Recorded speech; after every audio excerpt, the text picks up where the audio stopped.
Welcome to the world of EFT. You are about to see some examples of people following seminars with Gary Craig and then with Dr. Roger Callahan, experiencing the effects of EFT on their bodies and minds. The first woman here, you see, has healed herself from sleep disturbance, insomnia, and also for depression. The next gentleman is a psychiatrist and is relating that he has never seen such results with any other form of therapy. And thirdly, you will see a woman who has healed herself from physical pain. And fourthly, a woman who had been raped repeatedly by her father and had depression and anger and was healed of that in one session. So follow now some of these examples and we'll see more later. The two most important ones have been for me is working on my sleep disturbance and depression. Those have been two things that had really been overriding factors. What has happened with them? They're gone. But from my viewpoint as a psychiatrist dealing with people that have phobias and so forth, I know that there isn't any other technique that could have achieved anywhere near the results that you achieved. My body was just totally in pain. I could hardly sit still. And I've been doing a lot of this yesterday and last night and today, and I don't feel any pain in my body. My neck, my shoulders, my back, my legs.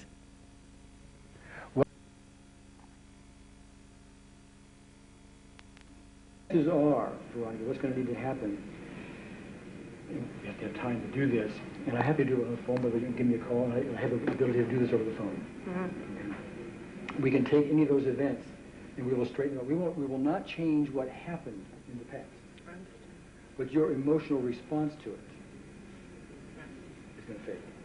You just won't be carrying around that baggage, to use that metaphor. Okay? Is there anything that you can think about that causes you emotional difficulty now?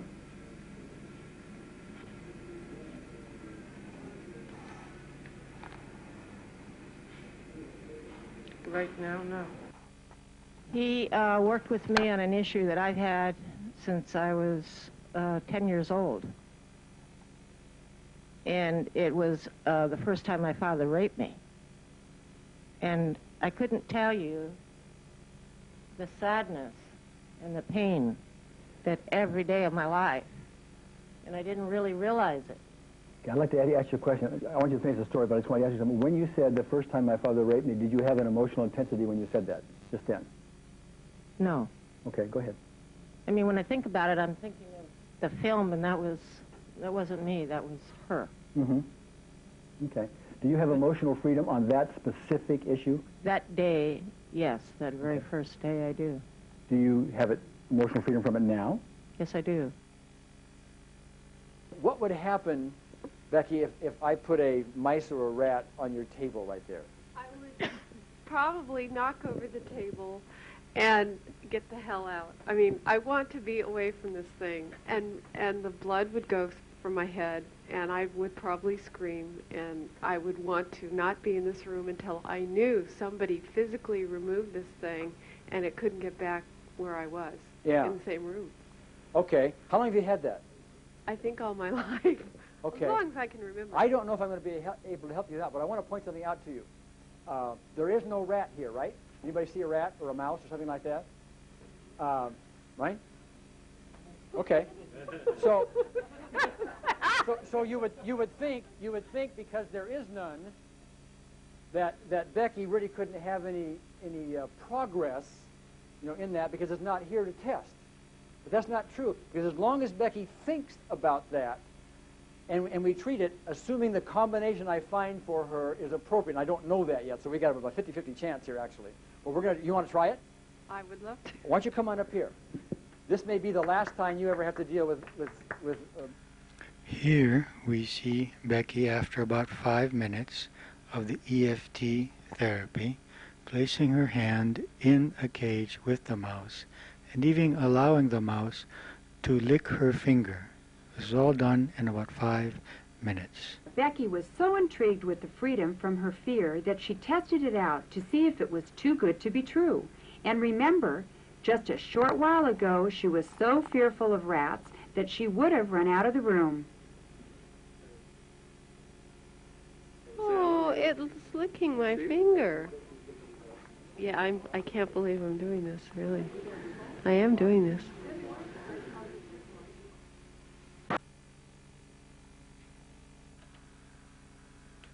Here we see a woman who is going to work with her desire for chocolate.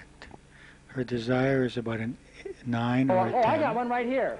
I got a fresh one right here. 9 out of 10, in which she desires to eat this chocolate now. Part of it's opening the wrapper.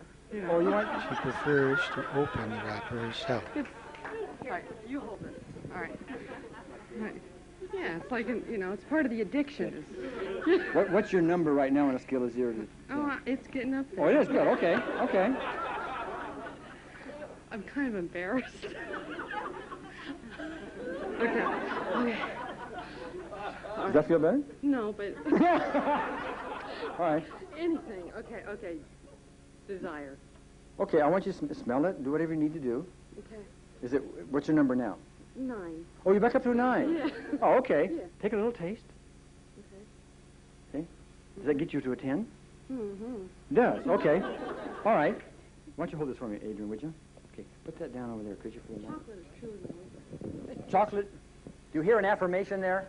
Chocolate is my weakness. No, chocolate is truly my weakness. Truly my weakness. Okay. Do I want to hold it? No, you stand here right in front of me because we're going to do this one-on-one, okay? Okay. And Adrian, I probably want to have you, the camera can watch this from over there. I probably want to have you up here. You're holding the chocolate for her. Okay, can you do that? Okay. Sorry. Okay, I want you to do this first of all, okay? right. Even though I have this difficulty with a challenge with chocolate, Okay, even though I have this challenge with chocolate, I deeply and profoundly I accept deeply it. and profoundly accept myself. Again. I forgot the words. Even though I have this challenge with chocolate, Even though I have this challenge with chocolate, I deeply and profoundly and accept. profoundly accept myself. One more time. Even though I have this challenge with chocolate, I deeply and profoundly accept myself. Okay. First of all, I don't know if it's going to work with her or not. Okay. I really don't. But I'm showing it to you to show you how the whole process works. Okay. Okay. I want you to look at that chocolate. Think how good that is. And I want you to tap it in your eyebrow. Well, there's something about her holding it up. Oh. What do you want? Here, let me hold it. You hold it. Okay. All right. All right. All right. Here. Over here. Why don't you look at that chocolate while you're doing it, huh? Yum, yum, yum. Yum, yum. Okay. Under your eye. Okay. Here, I'll do it here. On your collarbone right there. You can stop here. Okay. Raise your arm up for me. Okay. Look at how that chocolate. I really don't want it. I mean, I really don't want it. Oh, you were 9 a minute ago. I know, but I really don't want it. I mean, one of the other points, obviously, because I really don't want it. Oh, okay.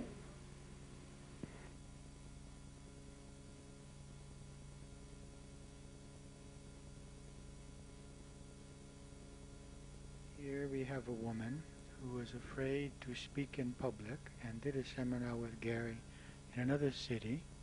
She's following now this new seminar, and she's reporting that since the day that they did that therapy, she has been cured of this fear of public speaking. To me and asked when we had spoken to the group last. I said 2 or 3 years ago, and she shared with me this. Would you say, Cheryl? I was in the group when you went to the CCC office in Santa Clara. Uh-huh. And you did the tapping on me for the public speaking. Oh, okay. Oh, yes, I remember that. Yeah. Right. And I don't have that problem now. Oh, good. All right, great. And I was just sharing that with it. So yeah, it did last.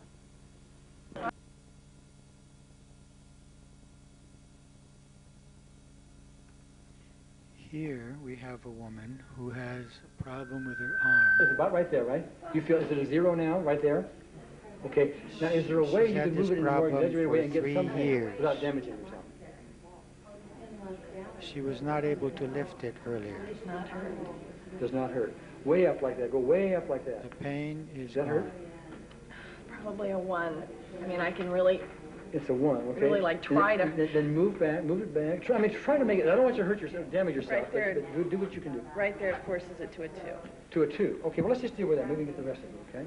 So even though I still have some of this pain left, Even though I still have some of this I pain left, deeply and profoundly accept myself. I deeply and profoundly accept myself. Again.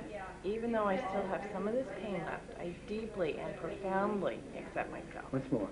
Even though I still have some of this pain, I deeply and profoundly accept myself. This remaining pain. This remaining pain.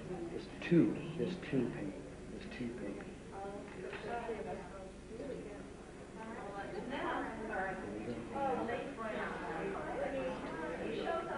Okay. Let's check it out there. See if you can get to a 2 again.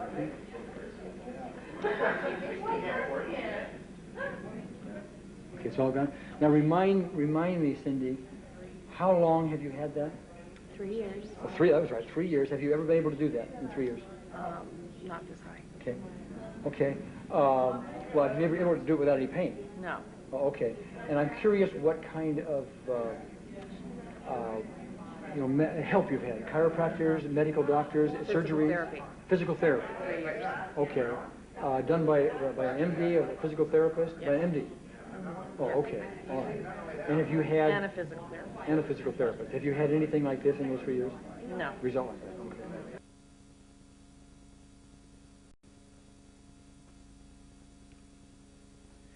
Here we have Philip, Rich rather, who has a fear of heights. He's a veteran of the Vietnam War, and he has various fears as a result of his traumatic experiences there. Was it the one? In fact, I could probably look over it right now. Now he goes up to the roof to test his fear after the technique. Well, I've never been able to do this. Now, right now, are you a 1 or 2 or 5? What are you? I'm about a 0. About a 0. Okay, now I don't know what a 0 is because I've never been there before, but I've never been able to lean over the railing. And how many floors up are we? 3? 3 floors. Plus, I don't feel the anxiety that I'm going to fall. Here's your friends? Yeah. Why don't you put the camera down in the front? You want to wave? Have you ever seen him do this before? No. I'm healed. Thank you, Jesus. Thank you. What the hell? Mental health.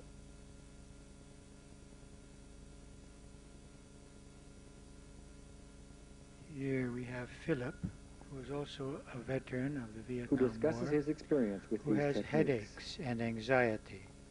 You see Right, him now, after regarding employing the PTSD, technique on yes, and himself. so you've had some of the traumatic, intrusive memories and all that goes with that. Yes. And so we've been dealing with that. And so while we haven't been on camera dealing with these things, you have been experiencing some of these things. And one of them was a headache. I mean, you got some relief from headaches, is that correct? Yes. Why don't you tell us about that? How bad were they to begin with? What did you do, and how did they change? Just to give you an example, this morning I went for breakfast and we were conversating over this practice, and it just came to my mind that I might just practice it at that moment, and I practiced it, and I was just amazed how it just disappeared. Okay, so you had a headache. Yes. Right, and you did the tapping. Right. And then it went away. On a scale of 0 to 10, how bad was the headache before you started doing the tapping? I would say about an 8. About an 8, and did it go to a 1 or a 2 or a 0? It was 0. Here we have David, who is 50 years old. He's been afraid of water ever since he was 8 years old. He came to this session with Gary Craig. He was afraid to get into the water. He always has been afraid to get into the water from a traumatic experience that he had then. Now you see him after about 15 minutes of therapy.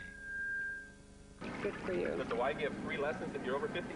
I don't know. I'll have to check that out. They do, I think.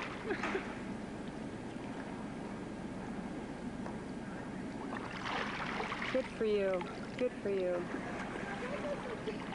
Mike? Wait, listen to this passenger on your bus over here. I'm going to get Marilyn and throw her in here, okay?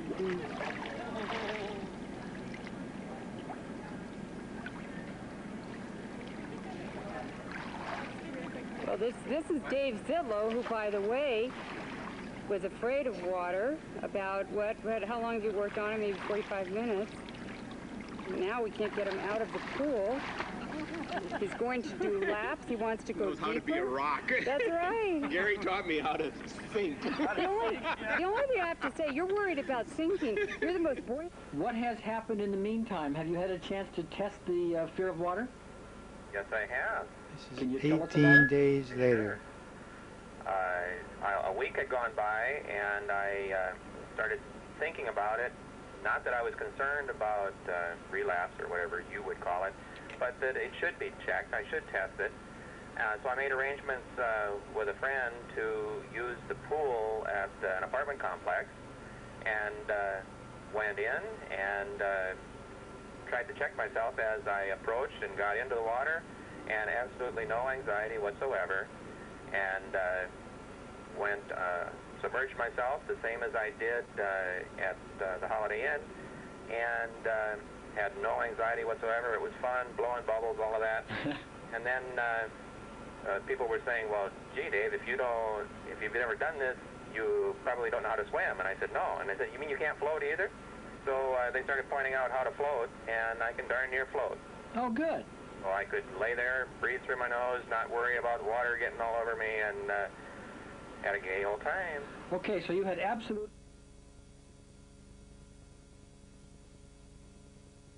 This woman has asthma for about the last 10 years of her life. And now Gary is going to work with her on this difficulty in breathing. Medication for it? I need to take medication for it. Yeah, okay. And so it's a fairly ever-present thing for you? Yes. Okay. What I asked her to do was, with her doctor's permission, that when she came here today, you take your asthma only when asthma shows up, then you take your medication. Do I remember that right? But it's bad enough. It's bad enough right now to take medication? Well, I mean, I should take it more than I do, but... Oh, okay. All right. At any rate, what she wanted to do was, when her asthma did show up, to let me know, and we would deal with asthma here. So we'd have a real case of asthma that's real and right here at the moment.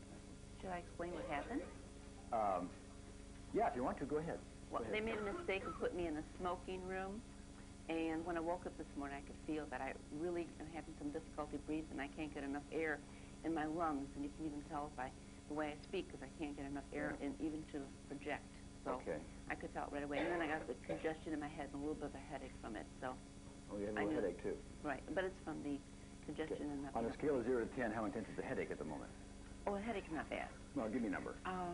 Probably just about 2, 3. About a 2 or 3. Why don't you kind of rest that thing like this? Okay, now, do this for me. Taking responsibility for your own physical well-being, take a deep breath for me, if you will. Come on a scale of 0 to 10, how hard is that to do? Where, you know... About 8, 9. It's about 8 or 9. So is your asthma right now about 8 or 9? Yes. Okay, all right. Well, I think we know what to do if we were here yesterday, do we not? Let's try this, okay? Even though I have this asthma. Even though I have this asthma. I deeply and profoundly accept myself. I deeply and profoundly accept myself. Now, I'm going to do something here, I'm going to change it just a little bit. I'm going to be very specific on her taking a deep breath, okay, rather than asthma at the moment, okay? Even though I have a problem taking a deep breath. Even though I have a problem taking a deep breath. I deeply and profoundly accept myself. I deeply and profoundly accept myself. Even though I have a problem taking a deep breath. Even though I have a problem taking a deep breath. I deeply and profoundly accept myself. I deeply and profoundly accept myself. Okay, taking a deep breath. Taking a deep breath. Taking a deep breath. Taking a deep breath. Here. Taking a deep breath. Taking a deep breath. Taking a deep breath. Taking a deep breath. Good. Taking a deep breath. Okay. Now, take a deep breath from tell me if it's any different. Oh, yeah. I mean, I could, like, really get air in my lungs now. Okay. If it was, what was it, an 8 or something? I forgot. Remember an 8? Yeah, about 8, 9. What is it now? Golly, probably a 1 or a 0. I mean, I can, like, really feel my lungs filled up with air now. And before, no matter how hard I would try to take in air, I couldn't get air. Okay. I want to do a little bit more on that, but for the moment, and we're going to need a microphone here, I would like to have anybody... Here we have the woman the next day reporting on how her breathing is and also how her problem in her back is today. She also worked yesterday on a problem with her back. Variated discs, and at first I couldn't bend down, then I could bend down. Well, I've tested myself this morning, getting out of bed right away, which is usually more difficult to do. Touched my toes. And also, in regard to my asthma, I haven't taken any medication since you treated me yesterday, and I'm breathing fine. I can fill my lungs full of air. Must be reversed. And that's wonderful.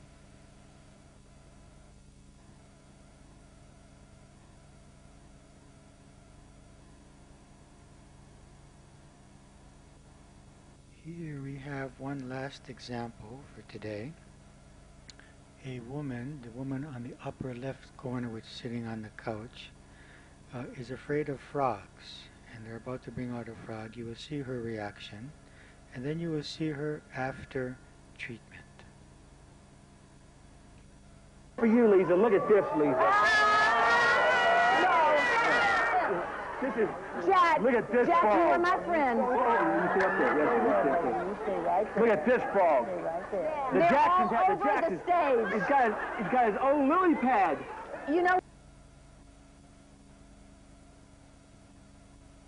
Here she is after the treatment with Dr. Callahan. You see Dr. Callahan there on the right-hand side. Hi. That's a big one. That is a big, yeah, that's like a bullfrog. Yeah, that's a Jackson bullfrog. Biggest thing I've ever seen. Really, how do you feel? Not as bad as when you had him out the first time. Oh, you saw him before. Yeah, he came out. He's our pal. Big bad frog, our pal. But look at her. Cold. Is he cold? Yeah.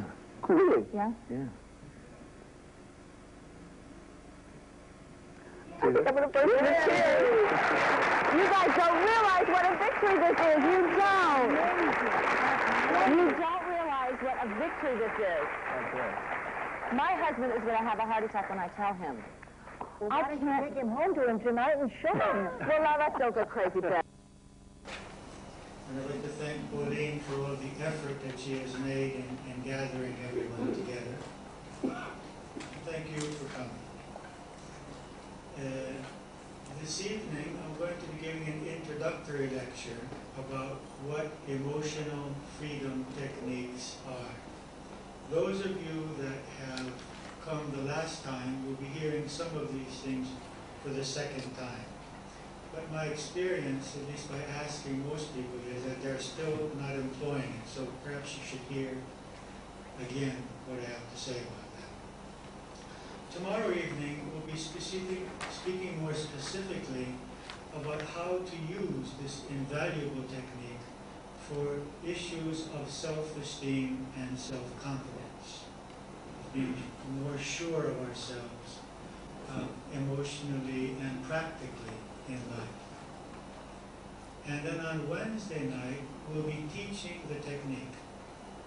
It's free. You can learn the technique and how to employ it for physical problems and for unwanted emotions. And then on Thursday and Friday, we'll be working on employing the technique here and working out any kinds of difficulties, questions, confusion on specific issues of self-esteem and self-confidence. And then the weekend seminar, how to use it to remove obstacles towards goals, to remove fears, and also to remove any kind of traumatic experiences from the childhood years or even recently. This technique is used in any area where people have experienced trauma. And I think here in Lebanon, trauma has been a reality for the last number of years, maybe not the last 4 or 5 years, but during the war. It's now used in Bali, it's usually used in Kosovo, it's been used on veterans from the Vietnam War, veterans from the war in Saudi Arabia and Kuwait. It's a very powerful technique. Before I continue, I'd like to show you some video clips and comment on them of people having commenting on their experience with the technique. Before I do that, I will just explain very simply that what these people are learning to do and what you will learn to do if you choose to do the seminar, is to focus on whatever is obstructing your health or your happiness or your achievement or self-actualization. And as you're focused on that pain or emotion or fear or obstacle, to tap on certain acupuncture points, which we will show you. You can see this gentleman up here, and we'll show you where those points are. We'll be using only 12 of those points. Don't think it's difficult, it's very easy. And while we tap on those points, the specific energy field or thought field or emotional energy field is correct. It's an unbelievable concept. It seems too easy. I learned of this technique 18 years ago and rejected it. I saw a video of this technique 18 years ago. I put it on my shelf and I said, it's impossible. Because I have been working 35 years with people's emotions and their physical and emotional problems.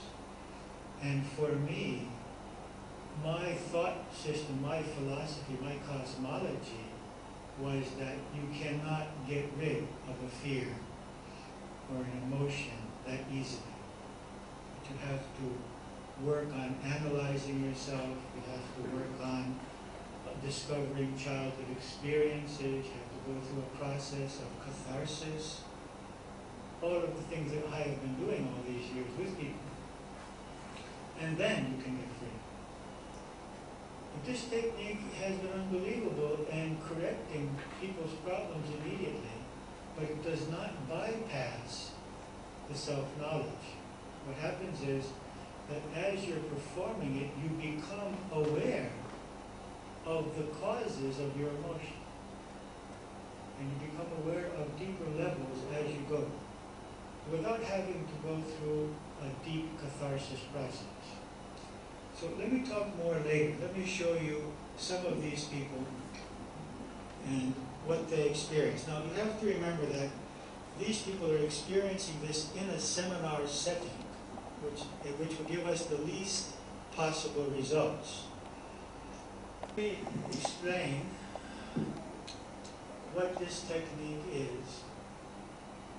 And then I'll explain a little bit about why I believe it works, because there is not a very deep theory yet, or an agreed upon theory among all of the practitioners that are using it. There are about 20,000 health professionals in America at this time and all over the world, Australia, France, Italy, Germany, Greece, everywhere, using the technique. We all see that it works. There's no doubt about that. I have seen it work in about 500 people.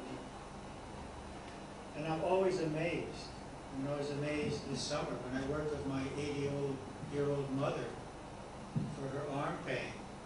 And it just disappeared. And I told her, look, we'll watch and see maybe how long you're going to feel okay. After 3 or 4 days, she was still feeling great.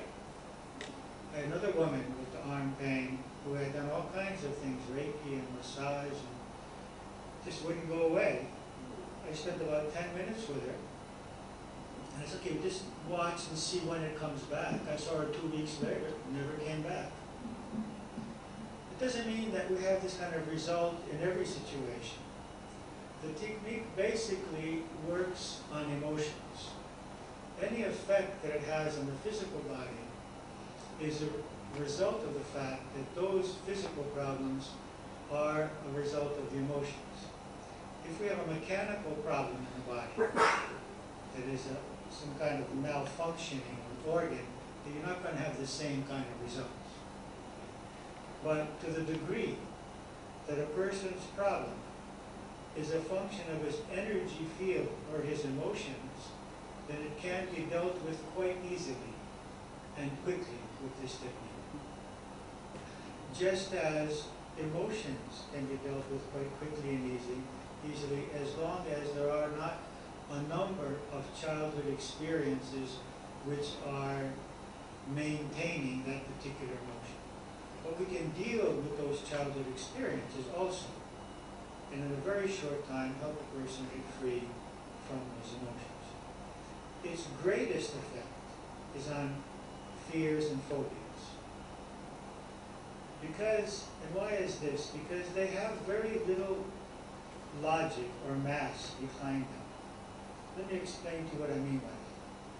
But before I do that, let me just explain to you how I perceive the creation of personal reality. What I mean by personal reality is the different reality that each of you is experiencing at this moment. None of you are experiencing the same reality.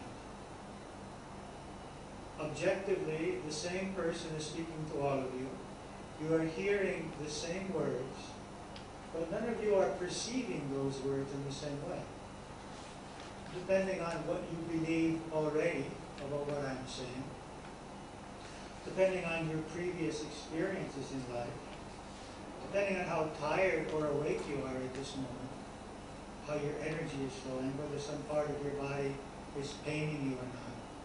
This is a subjective reality.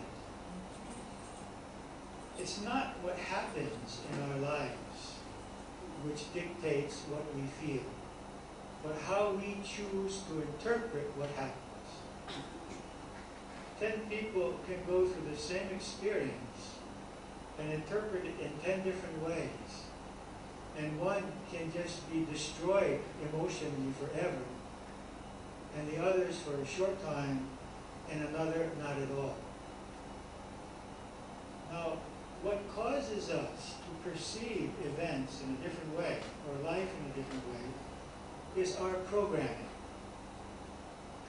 The programming of our subconscious mind, which is a result of all of our previous experiences, but especially our experiences until the age of 8 years old. We continue to perceive life and to reevaluate things, but unfortunately our reevaluation of reality doesn't change very much those original childhood assumptions. And unfortunately, our emotional reality is pretty much controlled by our original childhood assumptions. So what is happening here? I am experiencing emotions, pleasant or unpleasant, and I'm creating a personal reality based basically on what I believe. The problem here is that we have a number of different belief systems. And I would like to divide our belief systems into 4 categories. The first category I would divide it into was what I call emotionally charged impressions. Now, it's not even a belief, it's just an impression. If I got bitten by a dog, or if a loved one died when I was very young and everyone was just screaming and crying, or if I was in a car crash, this is not a mass of information from which I have created an assumption. It's a one-time event. But a one-time event which is very highly emotionally charged and which remains in my subconscious mind, so that whenever something happens which awakens that emotionally charged impression, I become full of that emotion. It could be fear, it could be guilt, it could be anger, pain. So, for example, to understand the difference between charge and mass, say for example, I drive a car for 10 years. That's 3,650 times 2, because I have to come home, right? So 7,000 times I drive a car. And then one day I have an accident. And I'm afraid to get in the car the next day. The emotional charge of that one experience weighs more in my mind than the 7,000 times I drove without any problem. This is how powerful the emotional charge can be in a subconscious mind. I'll take another one. We live in a love relationship with someone for 10 years. And then after 10 years, they do something which hurts us deeply. maybe they cheat on us or they leave us. And for the rest of our lives, we hate them. And we ignore 10 years of supporting each other and loving each other and caring for each other. And remember the one event which was highly emotionally charged, because none of the other events, eating together and supporting each other, were highly charged. You see. What this technique does is removes the charge. It doesn't remove the mass. As long as I tap on myself, I'm not going to change my perception of this table. It's a table. It's always going to be a table. But I will overcome any charge I have in relationship with this table. As much as I tap on the points, I'm not going to think that my father didn't rape me in the case of this woman. But the emotional charge of that is going to disappear.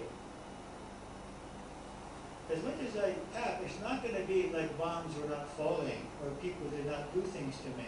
I will remember all of that, but it will have no charge.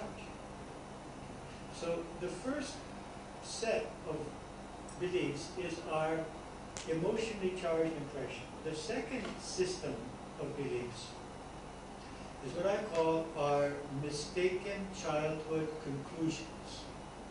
What do I mean by that? The child has the tendency always to make conclusions which are against itself. If a parent is beating the child, or ignoring the child, or abandoning the child, or not giving the child the love and the care that it needs, the child does not think, oh, the parent has a problem. It thinks, I am not worthy. That's what it thinks. I am not worthy. And not only that, it thinks, I will never have love. I will never have attention. People will never care for me. Because what we do is we take that first experience and we project it onto the rest of our life. Our minds in our adult life, our minds in our childhood life are like cameras. And our minds in our adult life are like projectors, which are just projecting what we recorded as children. And that's why we usually attract a spouse which is very similar to one of our parents. We replay all of these things over and over again, attracting the same situations which we originally experienced in our childhood years.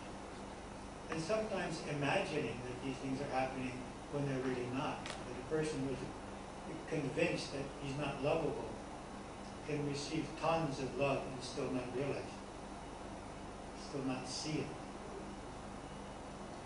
So the second belief system is the mistaken childhood experience, conclusions, in which I conclude I am not worthy, I am not able, I do not know how to think for myself, other people know better than I what I should do with my life, and so we replace our parents with teachers or other people who try to tell me what to do with my life.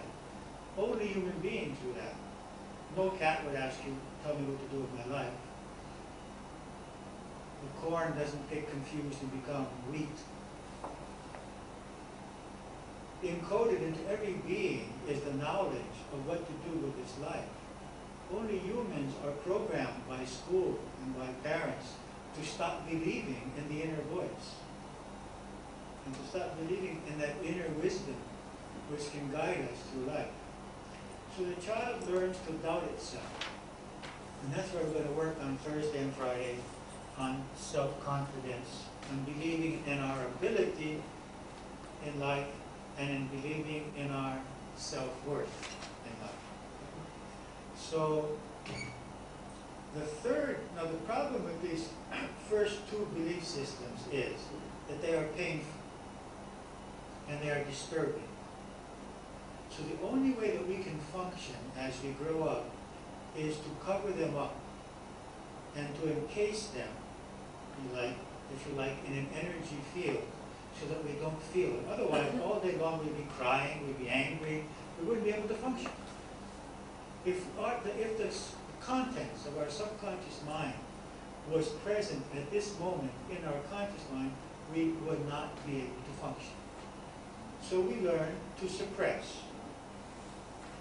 The problem here is that by suppressing them and encasing them in this way, they have no access to new knowledge.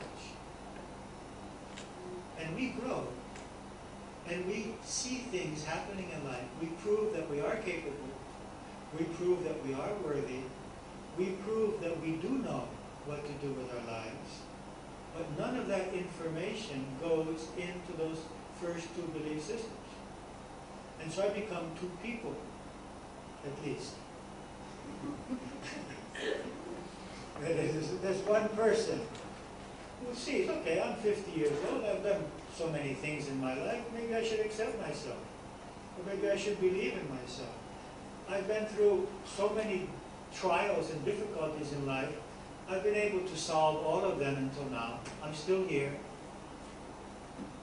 But yet, the inner child, that all of those suppressed beliefs are not touched by that new knowledge. So that's the third belief system, our conscious, evolving belief system, in which we see and we reevaluate our perception of reality. And this is the history of humanity. And we had to reevaluate our belief that the sun revolves around the earth. We had to reevaluate our belief that the earth is flat.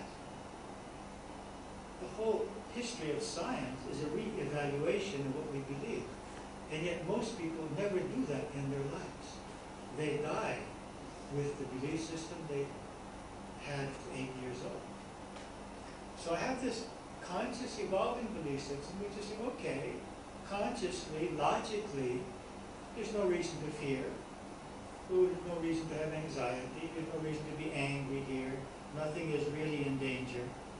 But that's not what I'm experiencing. I'm experiencing all of the emotional charge of those subconscious beliefs which have not been touched by what I'm consciously observing. And the fourth belief system is what I call our intuitive spiritual belief system, in which we believe in things which we have not seen consciously. We believe in a God that we have not seen. We believe in the existence of the soul which we have not seen. We may believe in the existence of a divine justice which we definitely do not see. We do not see justice on the material plane. So, but we believe these things. At least some people believe these things. Now, these beliefs, no matter how much spiritual faith I have, or how powerful my logic is, when these first two belief systems are activated by some stimulus, by something that we see or think of, or something that happens, a static is created, an emotional static is created, and I lose all of my logic and all of my faith. They're functioning, they are there, but they are covered by the emotional static of these emotions. So, what this technique does, when you learn to employ it properly, is remove that emotional static. And this is the beauty. It doesn't just solve the problem, it just doesn't remove the fear. Because when I'm working with someone, and they're not fearing anymore, they're not feeling guilt or anger anymore, I always ask them why. Because I'm looking for the cognitive change, the change in their perception. But it's not a change in perception. The perception was always there. They always knew. They always had this logic. They always had this faith. It was in them. But they could not experience it because of this emotional charge. So, well, how does the technique work? First of all, let me just tell you that you have a sheet here which has about, 20 or 25 case histories, which are downloaded from Gary Craig's site. Gary Craig is the gentleman you saw employing the technique here. And you can read them, and you can also go to the site where there are literally many hundreds of case histories of people who have been healed physically or emotionally or spiritually by this technique. You can look at those. And on the other sheet, you have the diagram which shows how to employ it. I'll be showing that on Wednesday evening, how to employ the technique. On the back of that, we have the goals for which we can employ that technique. That is, what we can use it for. Okay? I will get to that in a moment. Basically, the technique works on energy fields. But what we discovered here is that thoughts are energy fields. And emotions are energy fields. And desires are energy fields. And pain is an energy field. If someone has no energy at all, they will stop feeling pain. So, what does this mean? That we focus on the energy field. It can be our fear, our anger, our bitterness, our feelings of resentment, whatever that may be. Or we focus on the pain that we're having in a certain part of the body, whatever that may be. Or we focus on an energy state, since we are very tired or agitated. We can focus on agitation or tiredness or lack of energy. Or we can focus on a desire, as you saw the woman working with chocolate. And you focus on that, and as you are focused on it, as the thought field is present and occupying your body, we're tapping on 12 specific points, which are the beginning or the ends of the acupuncture meridians. And as we tap on those points, we are stimulating the flow of energy through those meridians and correcting the energy flow and therefore dissolving the specific structure of that energy field. That energy field has certain information in it, has a certain structure to it. And as we do that, we are freed from that emotion, or freed from that pain, or freed from energy phenomena such as tiredness or nervousness, or freed from the desire. It sounds pretty incredible. It sounds very simple and simplistic and impossible. And as I told you, I rejected it for 18 years. But I had to reevaluate my conscious belief system, which I said earlier, because my conscious belief system was not explaining the facts. And the scientist has to accept the facts. And the facts are, it works. The theory I'm creating for you is just a theory, just trying to explain the facts. The facts are there. The facts are that it works. So as you're tapping there, you begin to re-stimulate the flow in that energy field.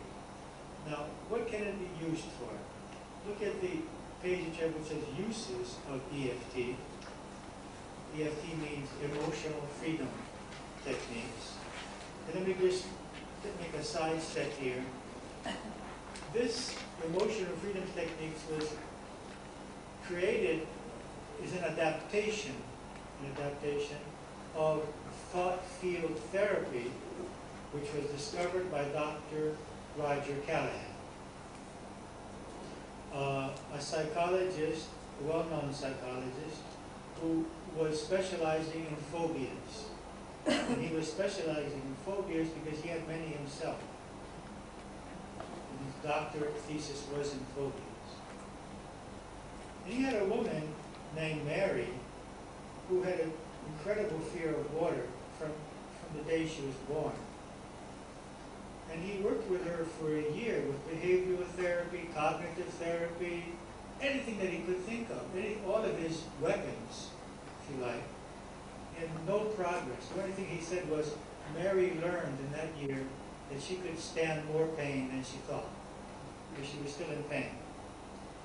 And this one fateful day, he was sitting with Mary at his house about 50 meters from their pool, because that's where he did the work. It was like behavioral therapy. Look at the pool and what are you feeling, if you can approach it, this kind of thing. And she said, Dr. Callahan, I can't take it.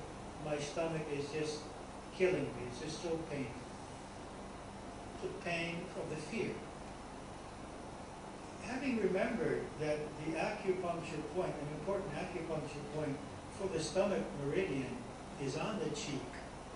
He said, Mary, just tap here a few times. Maybe that will help your pain go away. You saw that happening on the video. And she tapped about 5 times. She says, Dr. Kellen, it's gone. And he thought, okay, the pain is gone, now we can start working with the therapy. But she meant the fear is gone. And she went and she put her feet in the pool. And he couldn't figure out what was happening. This was the event which created this whole process. And I said, well, he didn't understand. It took him a long time to try to figure this out. He tried it on the next patient, it didn't work. And the next one, it didn't work. So then he had to start experimenting with other acupuncture points. Until the system was developed, in which I worked with about 14 different points in different configurations for different emotions and different problems. The problem with Dr. Callahan's technique is you have to have a professional do it for you. And I would have to test you, see which points are not functioning properly, and you couldn't do it very easily for yourself. What Gary did, he simplified the technique so that everyone could do it for themselves. And it has about a 90% success rate, which is pretty incredible. So what can we use it for? For fears and phobias of all types. For any unpleasant emotions, anger, bitterness, jealousy, hate, anything. For many physical disturbances, depending, however, on how much they are a function of distorted energy flow. If the physical problem is not a function of distorted energy flow, then it won't be here. We can free ourselves from addictions. Some people have stopped smoking. It is used in addiction centers in America now for young people with heroin and this kind of thing. It doesn't replace the desire to stop. You have to have the desire to stop. What it does do is help you overcome the desire and help you overcome the symptoms of withdrawal. When you start feeling this anxiety, you have physical pains, headaches, because you're not getting your dose, whether it be caffeine or nicotine or heroin, whatever it might be, you can much more comfortably, it's more easy to get free by working on the desire and working on the withdrawal symptoms. Another level you have to work on is working on that relationship, because that relationship with that substance was replacing something else, a void, an emotional void of some type. And that has to be worked with also. Also, it's used very much, as I explained earlier, with traumatic experiences. Childhood traumatic experiences, and they're using it anywhere in the world where there are earthquakes, where there is war. It's being used to help people there. Because my specialty is self-knowledge, I use it more on issues of self-knowledge, that is, issues of self-esteem, of self-acceptance, issues of loving other people. We use it with relationship problems, that we ask each person to make a list of what annoys them in the other person, and then use the technique to help them get free from their negative emotions. Forgiveness issues, I like to work with those kinds of issues. And another issue we work with quite a bit is goals, economic goals, professional goals, health goals, and how we can remove obstacles towards actualizing or manifesting goals. But we also work with healing emotions and physical problems. What I love most is working on these issues of self-esteem and self-actualization. Now, there are 2 other interesting discoveries that Dr. Callahan made, and I want to share with you before I finish and answer any questions that you have. The second discovery was actually not a discovery, but it was a discovery. It's been well known for a long time that although people go to a doctor or to a psychologist or psychiatrist for help, they subconsciously do not want to be well. There is a secondary gain in not getting well. Maybe they're getting attention, maybe they don't have to take responsibilities in their lives, maybe they're in the role of the victim and they need to be unhappy, that they don't want to be happy, they don't want to be well. But this has been known for years. I noticed that the first year I started working with people. The thing is that now we have found a solution. This is what Dr. Callahan calls psychological reversal, because he has discovered in energy terms that the energy of this person is actually reversed. It's like putting a battery opposite in a cassette player. It won't work. And so what we have discovered is that as long as a person has psychological reversal or self-sabotage, this technique won't work, and no technique will work. You can take medicines, you can do surgery, you can do lots of things, but eventually this problem's going to come back because he wants the problem, subconscious. This was first discovered when Dr. Callahan was working with a woman who wanted to lose weight. And what we do is we use arm testing to get answers from the subconscious. The idea here is that the subconscious will allow the energy field to be strong when the answer is true and weak when the answer is false. So we test the arm of the person, we test the strength of it, and then we say, okay, he said to the woman, say I want to lose weight. And the arm became very weak. And then he said, well, say I don't want to lose weight. And the arm was very strong, showing she did not want to lose weight. Some women that I have worked with didn't want to lose weight because they didn't want to be attracted, because they were afraid of being approached by men, because they had like traumatic experiences. There are all kinds of reasons. I had a woman the other day who was not satisfied economically and professionally. We tried to see what was happening. And what came out as we were tapping on the obstacles was that she had rejected her father for not being professionally and economically very successful. And she felt guilt about that. And now she was afraid to be more successful than he, because he might feel bad. And she was undermining her own economic and professional success. So there are all kinds of things going on in the subconscious which can be preventing us either from getting well or from manifesting goals in our lives. The thing is that Dr. Callahan has discovered some ways of correcting this. That is by tapping on certain points of the body and repeating certain phrases. Now, I'll show you the points on Wednesday. Let me just mention the phrases. The phrases have to do with two issues.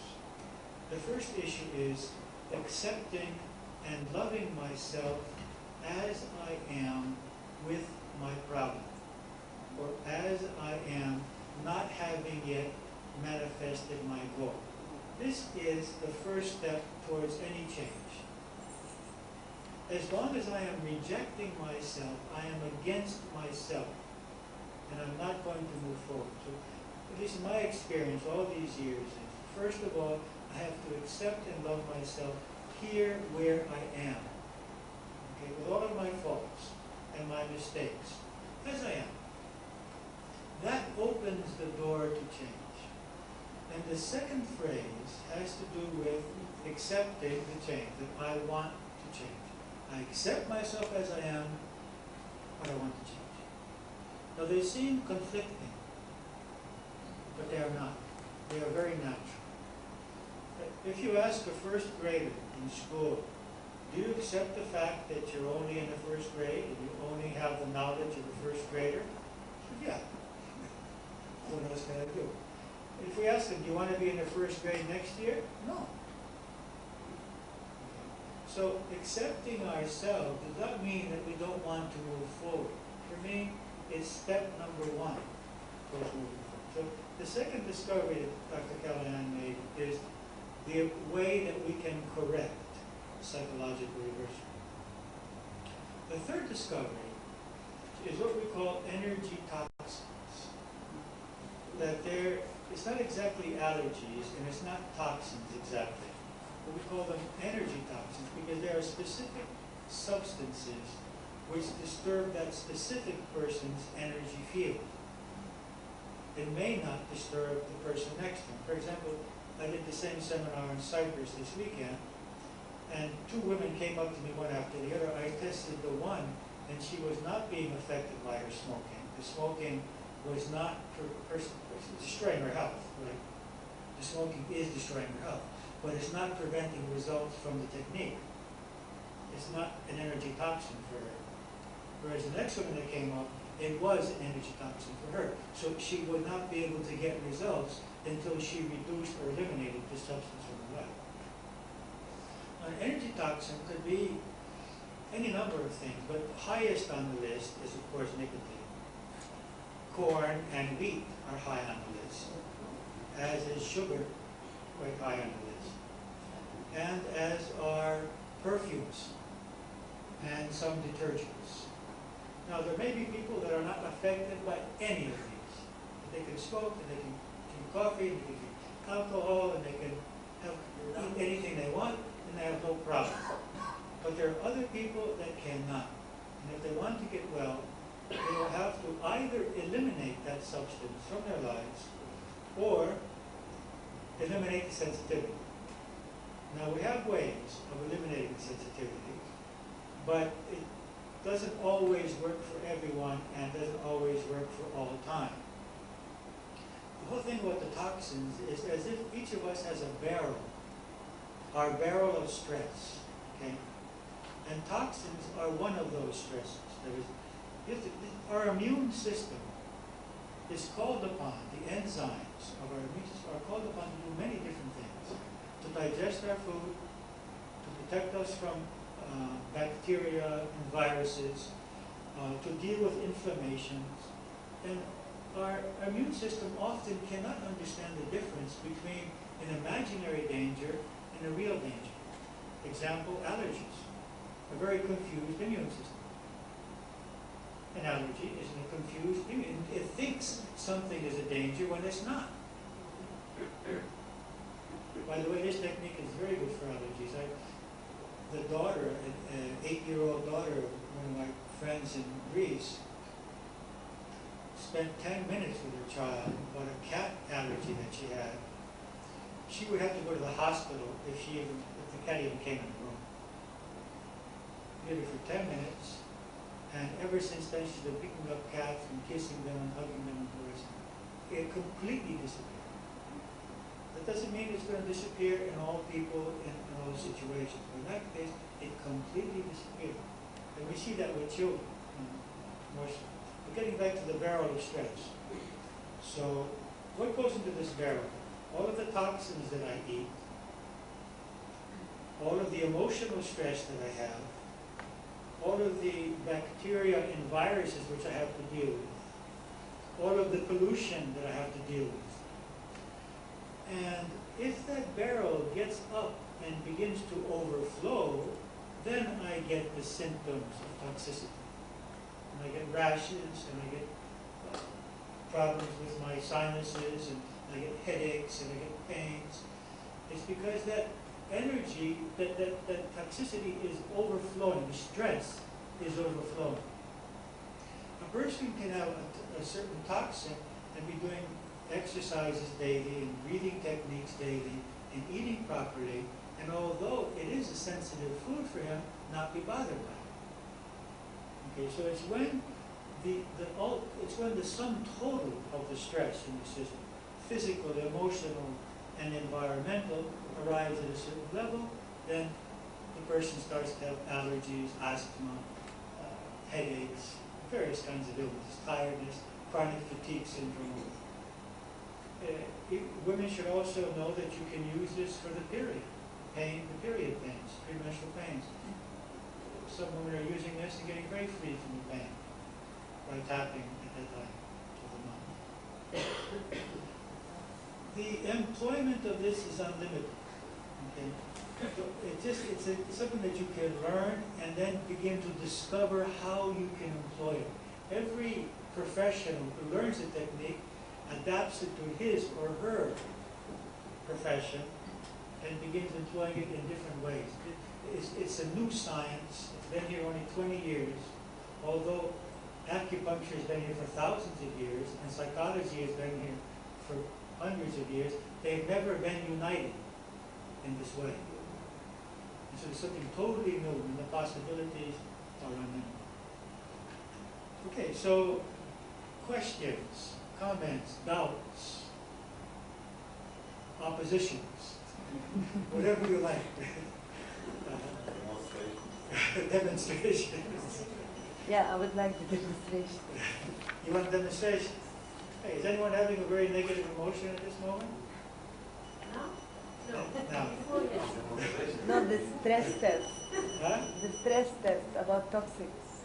Yes. Is anyone feeling stressed at this moment? No, but... yeah, what are you feeling? You actually have a pain. A pain in your shoulder? Yes. Are you feeling stressed, or you just have this pain? A pain and a bit of stress. A bit of stress. How long have you had this pain? 24 hours. 24 hours, oh, okay. Oh, we can try, no guarantees. Okay, do you want to ask questions, or do you want to do an example first? Let's hear questions first, and then we'll bring you up here. Yes? You were talking about the toxins at the end being barriers to this thing. Yes. Would you, for instance, if we are to engage in the seminar for the rest of the week, would you be testing each and one of us? Would you have a test to, for instance, know? It would be know? impossible for me to test all of you for all substances. No, but one person for all substances. No, nicotine. No, you were talking about wheat, corn, perfume, nicotine as being part of what builds up toxicity in your body, adding to stress, whatever. And you were saying that that's a barrier to EFT. So it would be useless to go through EFT knowing that these toxins are blocking my body. Actually, it's only about 20% of the situations in which there might be a toxicity problem. In fact, I have found even less. But what we can do is this. You do the technique, and if you find that you're not getting results, then test. Understand what I mean? Yeah. It's impossible to test everyone. No, but I function in a way of eliminating and then moving to, that's how... Let's see if there's a problem first, because it's impossible practically to test all. But can you teach us ways, because I'd like to also be able to help people... No, that would not be in the scope of this seminar. Okay. Once a number of you learn the technique, you begin practicing it, especially if any of you are health professionals, then I'd be very glad to do a seminar for health professionals, whether it be for physical or emotional issues, and get into much more detail. But there's a lot of stuff that we need to learn. For example, the group facilitators that we have in Greece, I have 40 people that I'm training to do this to others. We've already worked 5 full days on this, and we're working another 2 days when I get back. I mean, there's a lot of details that you need to learn. Yes? When would be the right time to learn about these techniques? This week. No. We would like to really, I would like to learn in detail. Yeah, but you have to learn the basics first. Right, the basics. But when would be the right time after basics? Once you have employed it on, are you a health professional of some type? No, I'm a healer. Yeah. Okay. Well, I would say that you would employ it on yourself for at least 6 months on a daily basis. And I'm very much on first employing things on ourselves and then on other people. And then, if you want to arrange a seminar for me to come and deal only with people that want to go into employing it in more detail, I'd be very happy to do that because I think Lebanon needs that. Every country needs that. So that would depend on your gathering together a number of people who want to do it. Okay. Any other questions? Yes. Would heavy smoking be an obstacle, or would this treat nicotine addiction? Well, there are three things. One is that it may not be a problem. It's not a problem in all people. Secondly, if it is, we can try working on lessening the sensitivity. And the third possibility is using the technique to stop smoking. This is what I mean. I mean, would the technique technique stop the will help addiction, you. even if it's The technique can stop the heaviest addiction. the heaviest? But you have to want to. Yeah. Because it will help you remove the stress of stopping. But you have to have the motive for stopping. Yeah, like now the stress has gone up because it's been 1 hour without cigarette. We could even try that now if you want. Yes. Unfortunately, I'm running out of time, but I'll be here tomorrow and during the seminar. My question is there any drawback for such technique? Drawback. The only drawback that we know of until now is that probably one person out of 1,000 or 5,000 who may have a very sensitive has some history of psychological problems, maybe been in clinics or schizophrenia or something like this, or manic depressive, in which the employment of technique may bring to the surface some unresolved emotions. That may be good in the long run, but it may create a temporary disturbance. Of all the techniques that I employ, it is the most subtle and the least annoying technique. But there is that one chance, and that's why I do not suggest that you go home and teach it to others. You understand? I deploy it on yourselves and do it well, and then we'll discuss about. Because the problem of employing it on others is not so much how to employ the technique, but how to deal with issues that may come up as you're employing the techniques. But otherwise, you see no negative reaction. Yes. Do you have to have regular sessions, or is it sort of a one-off treatment, or is it regular? Dr. Callahan went bankrupt. What does that mean? He started healing all of his patients in one session, and he saw American. He was just having people coming for 1 year to heal them, and now he had them coming for 1 or 2 times to heal them. They weren't paying it for 1 year of sessions, which worked out. So he had to start charging a lot of money for his seminars in order to survive, because he healed his patients very quick. Most cases are very quick. Some, however, take some time. It depends on how many issues are involved. One person may have a fear of something based only on one traumatic experience. Another person may have 20 experiences of being abused and hurt in various ways, and we have to deal with most of them. Fortunately, we have seen that there is a law of generalization, which means the following. If you have 50 traumatic experiences in your childhood years, which are blocking you now, and you work with 10 of them, the rest of them will disappear. It's like the critical mass kind of idea, because they have common roots. So it's seldom with this technique that you will see someone more than 4 or 5 times. And you go to the root cause. Do you have to find out what the fear is brought on by? I mean, some people have fears that they The don't know. beautiful thing with this technique is that it usually comes up by itself. And as the person is tapping, he's suddenly aware, the images come to the mind. The memory comes back. It is pretty unbelievable. Yes. I wanted to ask, are the results lasting? Yes, they are lasting. Except for example, you saw you saw the one guy with the water and the woman who had been raped.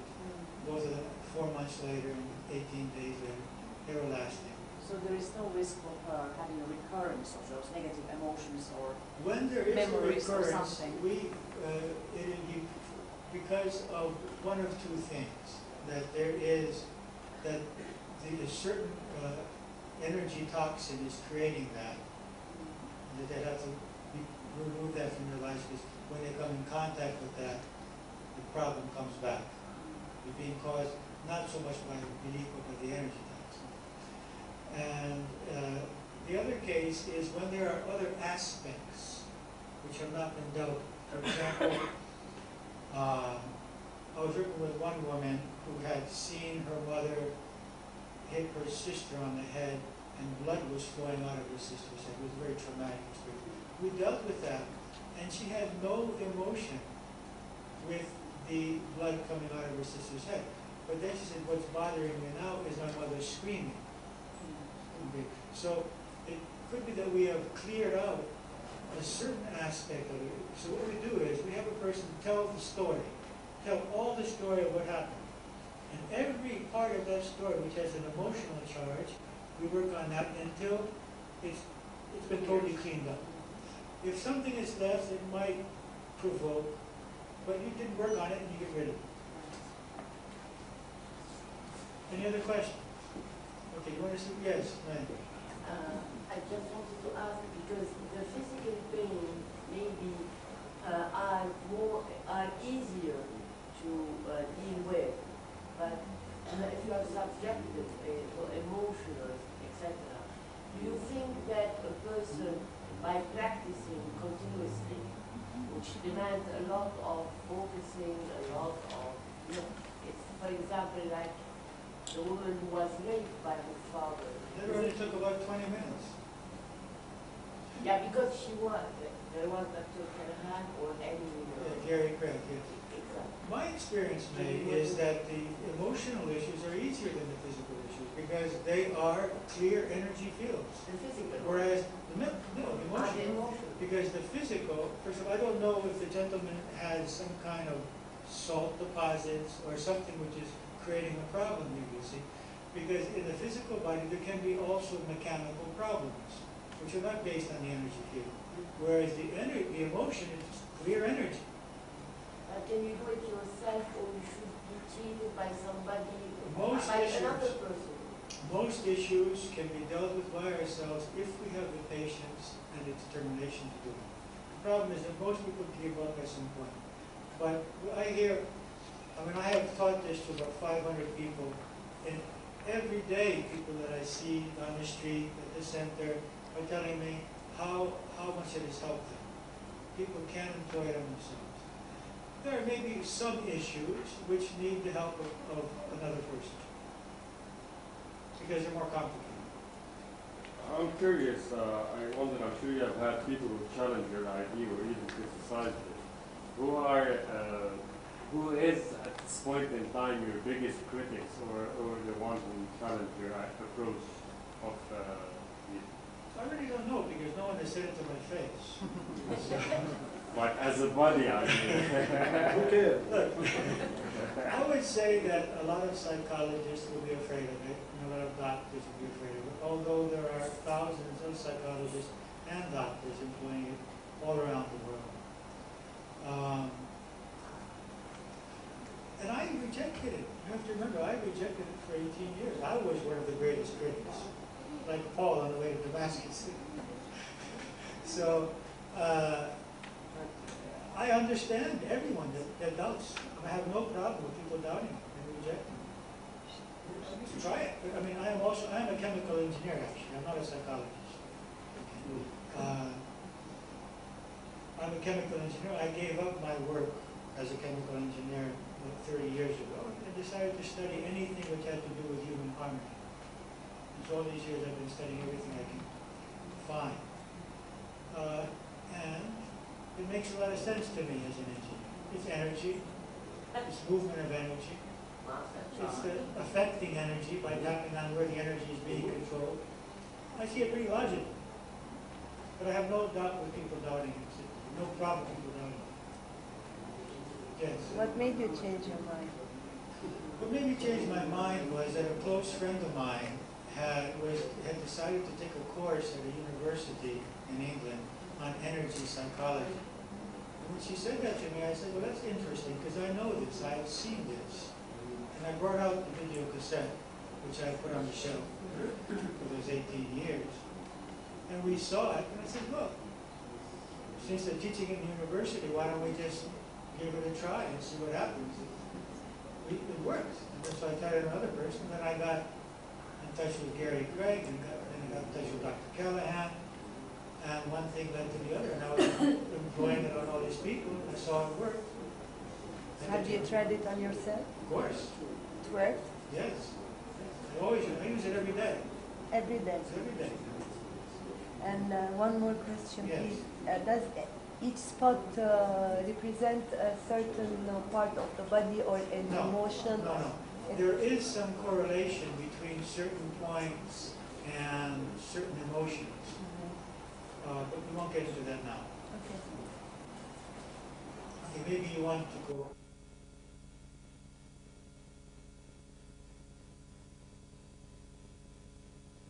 Okay, let me just repeat in 2 or 3 words for those of you that were not here yesterday or did not follow the previous time I was here. The technique is extremely simple and extremely effective, unbelievably effective. That is, it causes you to doubt. And as I mentioned yesterday and the previous time, I know of this technique for 18 years, but rejected it until about 2 years ago, because it did not fit with what I believed. I felt that it was just too simple and it wasn't possible for someone to become free of a fear or a pain so quickly, so easily, or any kind of emotion. But I've employed it now to about 500 people, and it works. That's all I can say. I'm continually amazed. I mean, even I who have seen it work, I still am amazed at its effectiveness.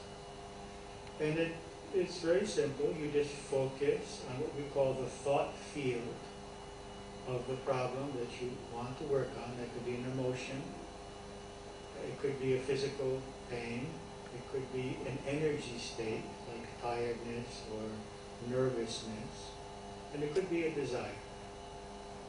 And you just tap on certain points, which I will show you tomorrow night, as you are focused on this thought field or energy field. And this removes the obstacles to the free flow of energy and creates a healing process. Okay? I will tell you more about that tomorrow night.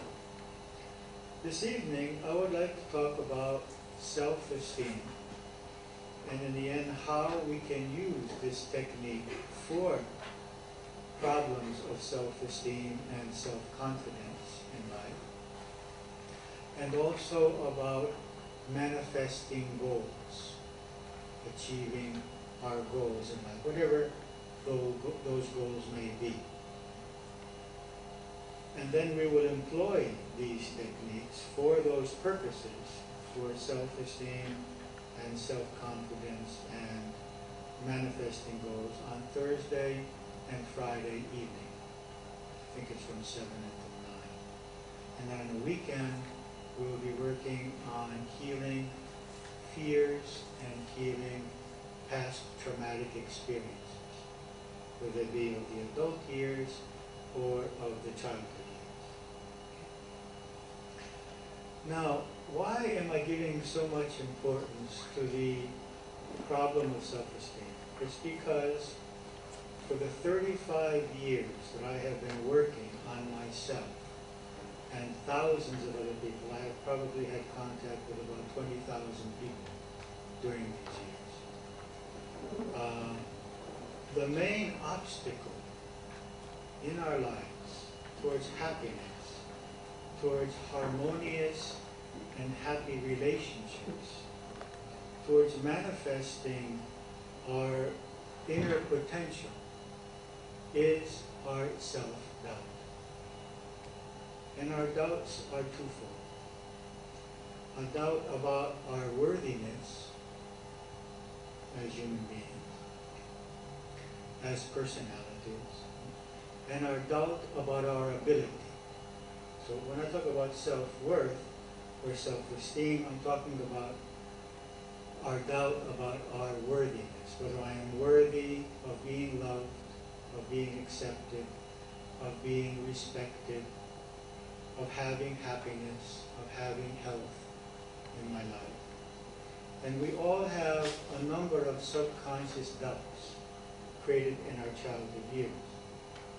And secondly, our doubt about our ability to achieve certain goals that we may have in life. They could be professional goals, economic goals, projects that we take on, creating a family, creating a harmonious or happy relationship, are doubt about our ability. So it's doubt about worthiness, and it's doubt about ability. Now, I explained last night that we have 4 different belief systems, and I won't get into details about that now.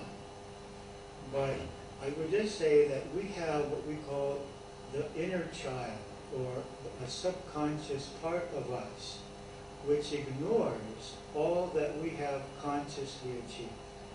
So even though we are adults, and we have seen that we are good and worthy people, and we have seen that we are able, and we have succeeded in many things in our lives, that does not affect that inner doubt. The inner doubt always remains there until it is healed, until we heal this inner child. See? There are people who are extremely successful, and all of us would just say, oh, he must be just so happy. And yet, my experience is that that person too doubts himself and is not satisfied with himself. Now, what are the results of a lack of self-esteem or self-confidence? The first result is that I am subconsciously against myself. When I do not accept someone, I do not wish for their happiness. I do not wish for their success. So when I don't accept myself, it's the same.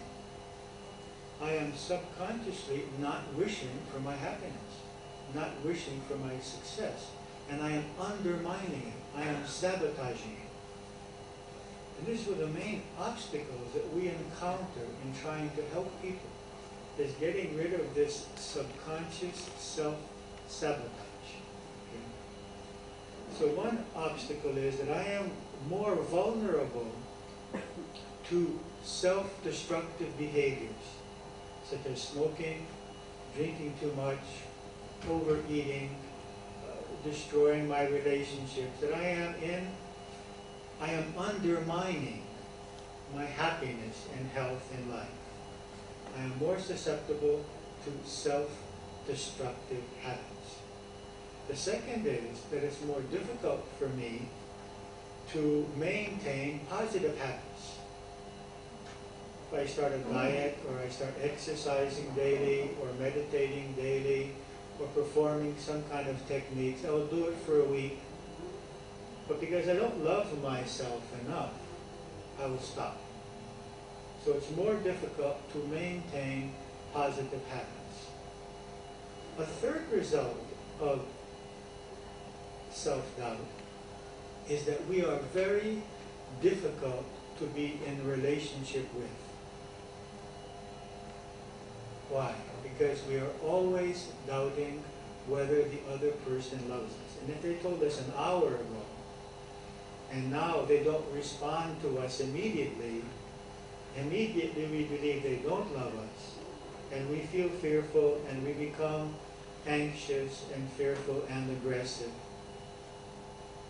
A person with self-doubt is a very difficult person to be in a relationship with. They need continuous affirmation. So our relationships are more problematic. There's a lot more fighting going on, a lot more antagonism, a lot more competition going on as we are trying to assure ourselves of the other person's interest in us, and we are trying to assure ourselves of our self-worth in relationship to that person. So we're fighting about who is right and who is wrong. We are needing to find the other person's faults and remind them of those faults, because every time we discover the other person's faults, we verify that we are worthy because they are faulty. They have faults. And so our relationships are less happy. And we get into what we call codependent relationships, in which we are either dependent on the other person or dependent on the other person being dependent on us. Codependency means that, okay, there's one person who is supposedly the weak person in the relationship, but the supposedly strong person is as dependent on the weak person's being dependent on him as the weak person is being dependent. Okay? And this is because both of them are not sure of themselves. And I need someone to be dependent on me because I'm not sure of myself. And as long as they are dependent, I feel my self-worth. And this is one reason why parents can't let go of their children. And their children are 30 and 40 years old, and they're still trying to have them be dependent on them because they get a feeling of self-worth. And they get a sense of meaning out of that. Okay? So our relationships have more problems. The third effect of a lack of self-confidence and self-esteem is in our work, in our professional life. Now there are two effects here. One is the person who is sabotaging himself continuously and not producing professionally because their mindset is that I am not worthy enough. And so they don't want to do anything to change that. Okay?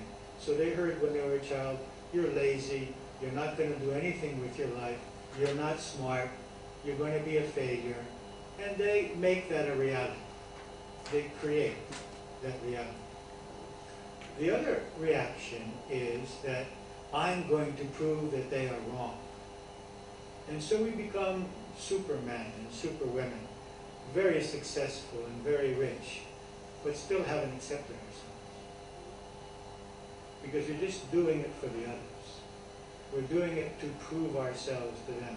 And we still don't have peace in our minds and in our hearts because we need them to tell us, yes, okay, you did it, you are worthy.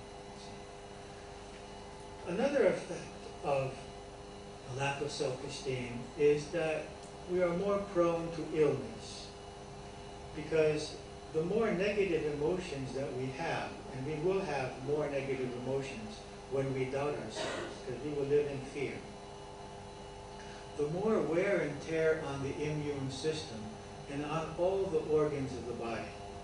And we are creating a disharmony in our hormone system and a stress in our nervous system. And we are much more susceptible to all kinds of psychosomatic illnesses.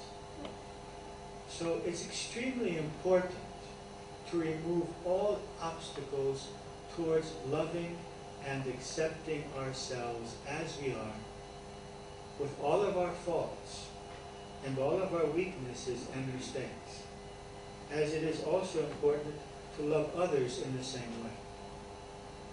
Because we are all in a process of evolution, and none of us is without faults, and none of us is without mistakes. And the first step towards finding happiness is to be able to accept ourselves and to accept others as we are. Because we are not evil, we are fearful. And our fears cause us to be negative. All of our negativity comes from our fear.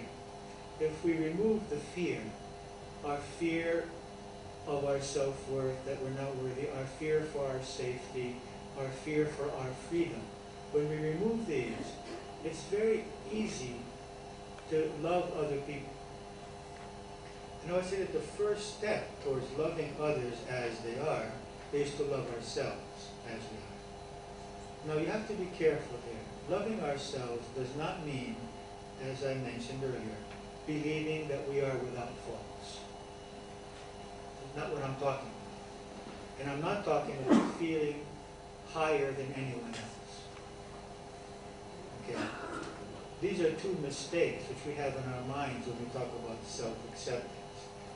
It means that I know that I'm not higher than anyone, but I'm not lower than anyone. I'm equal to all beings.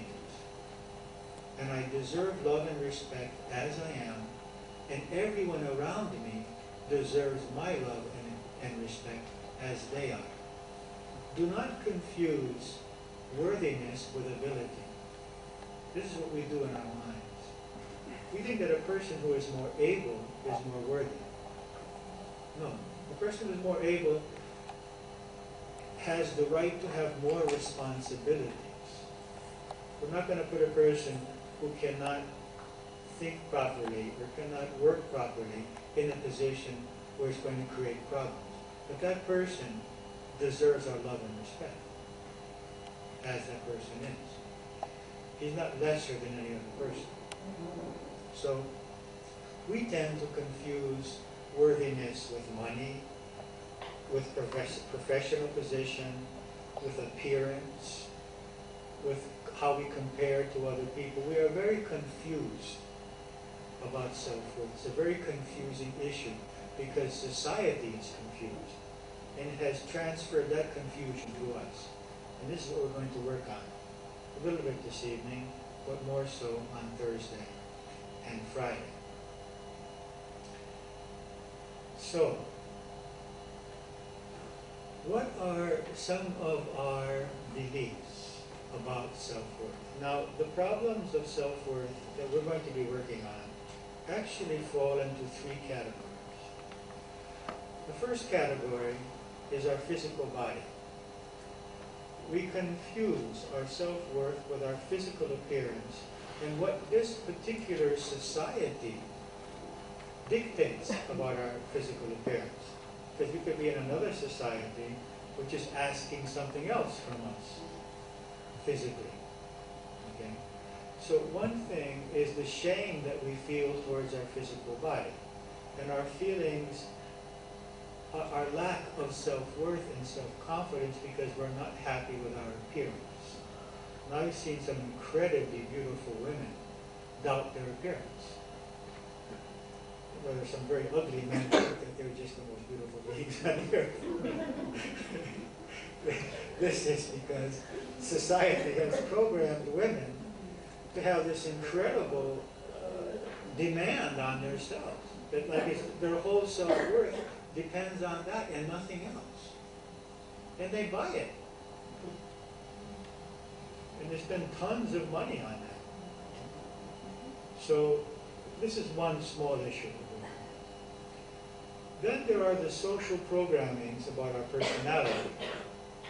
And we'll be working on that, and I'll explain that in a moment. And the third issue of self-acceptance are matters of conscience. That is, one thing is not to accept myself because someone else's children has better grades than mine, or because someone else has more money than I do, or because I didn't succeed in my exams, or to get a job. And it's a totally other thing not to accept myself because I am lying to someone, or cheating someone, or speaking badly about them. So we have what we call social programming, which is totally invalid. It's a lot of ignorance. And then we have conscience. Matters of conscience have to be dealt with in another way, and we will learn how to deal with social programming, and we'll learn how to deal with conscience. Because in the matters of conscience, we want to free ourselves from what causes us to behave in that way.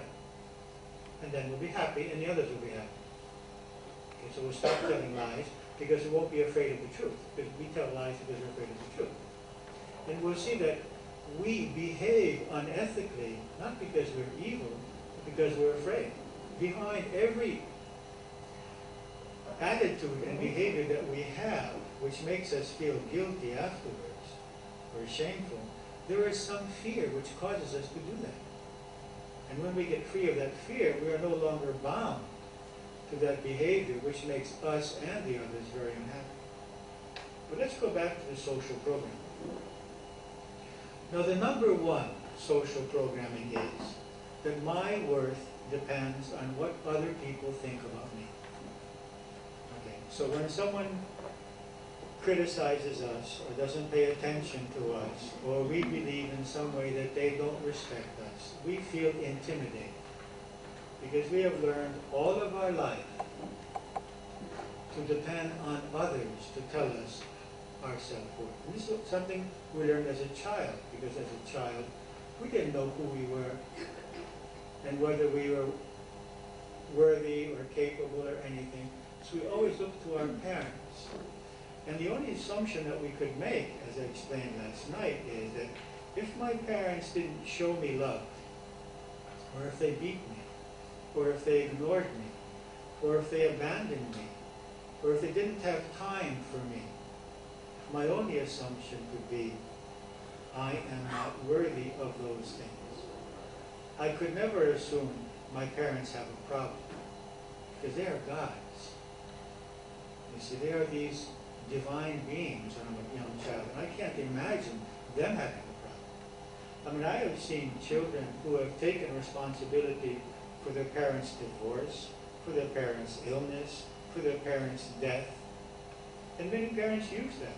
You're making me ill, you're killing me. If I die, you're going to be the reason. And it's horrible blackmail. And the child believes it. And that stays in our subconscious mind. And the thing that we hear as little children all the time is, what will others think? Don't let others know what's going on in our family. What will they think of us? So we learn very much to fear other people's opinions. The first thing that we need to work on is feeling our self-esteem, loving and accepting ourselves regardless of what other people think about us. This, a person who can manage this is a free person. It doesn't mean that it becomes a donkey who doesn't care what other people think. We listen, okay? But they may be telling the truth. Maybe I am making a mistake. But even if we're making a mistake, it doesn't mean I'm not worthy. In fact, if I accept myself, I can listen more to what other people are saying to me. Because I don't have to be so much afraid. If I don't accept myself, I can't listen to what they're saying, because if they are right, I will hate myself.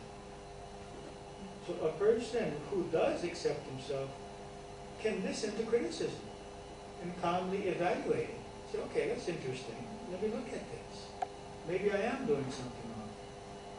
So self-acceptance does not make a person ignore criticism.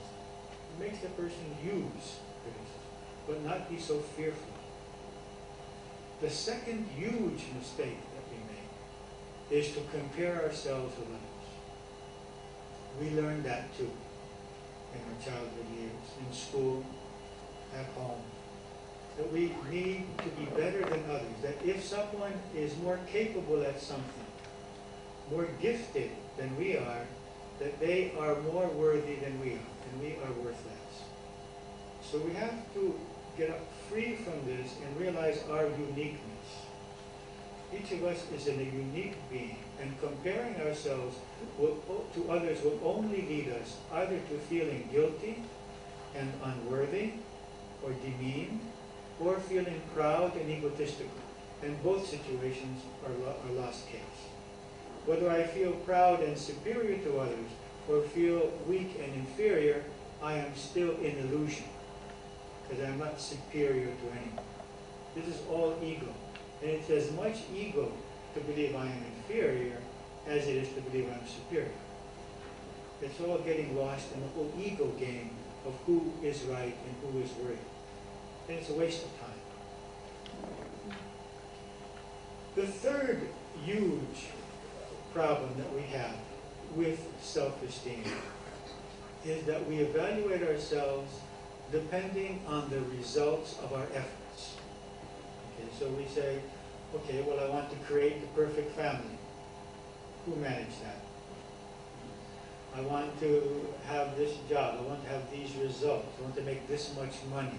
Okay? And what we think is that my self-worth depends on the results. What we don't realize is that our self-worth does not depend on that, but on the effort. Because there are people who make no effort or very little effort, and they have many more results than we have, and other people who make very good efforts and have no result whatsoever. There are other factors which decide the result of our efforts. Our efforts are one factor, but there are other factors which will decide what results we will have from our efforts. And it's very important not to confuse myself with the results of my effort, and even more importantly, not to confuse myself with others, people's opinion of the result. For example, if I cook this wonderful meal and no one likes it, should I feel badly? Your choice. Did I put my heart into the meal? Did I make that meal with love and desire to make them happy? That's the only important thing. Whether they like it or not does not change who I am. I am the person who made that food with love. So it's very important to get free from this focusing on the result. It's a big problem that we have. Now some of you might say, but if I'm not focusing on the result, then I may not have the motive. I may not have the reason to do it. And I don't believe that, because I believe that creativity and productivity and evolution are natural human desires. What is natural is to continually create and produce and to grow and to learn. What is unnatural is not to do that. And what happens is that our anxiety and our fear of failure is exactly what stops us from creating and learning and growing. So for me, it's the opposite. When I'm free from the fear of the result, or what other people think of the result, then I am much freer to create and be productive in my life. Most people get blocked because, well, maybe I won't succeed, maybe the others won't like it. That is the obstacle.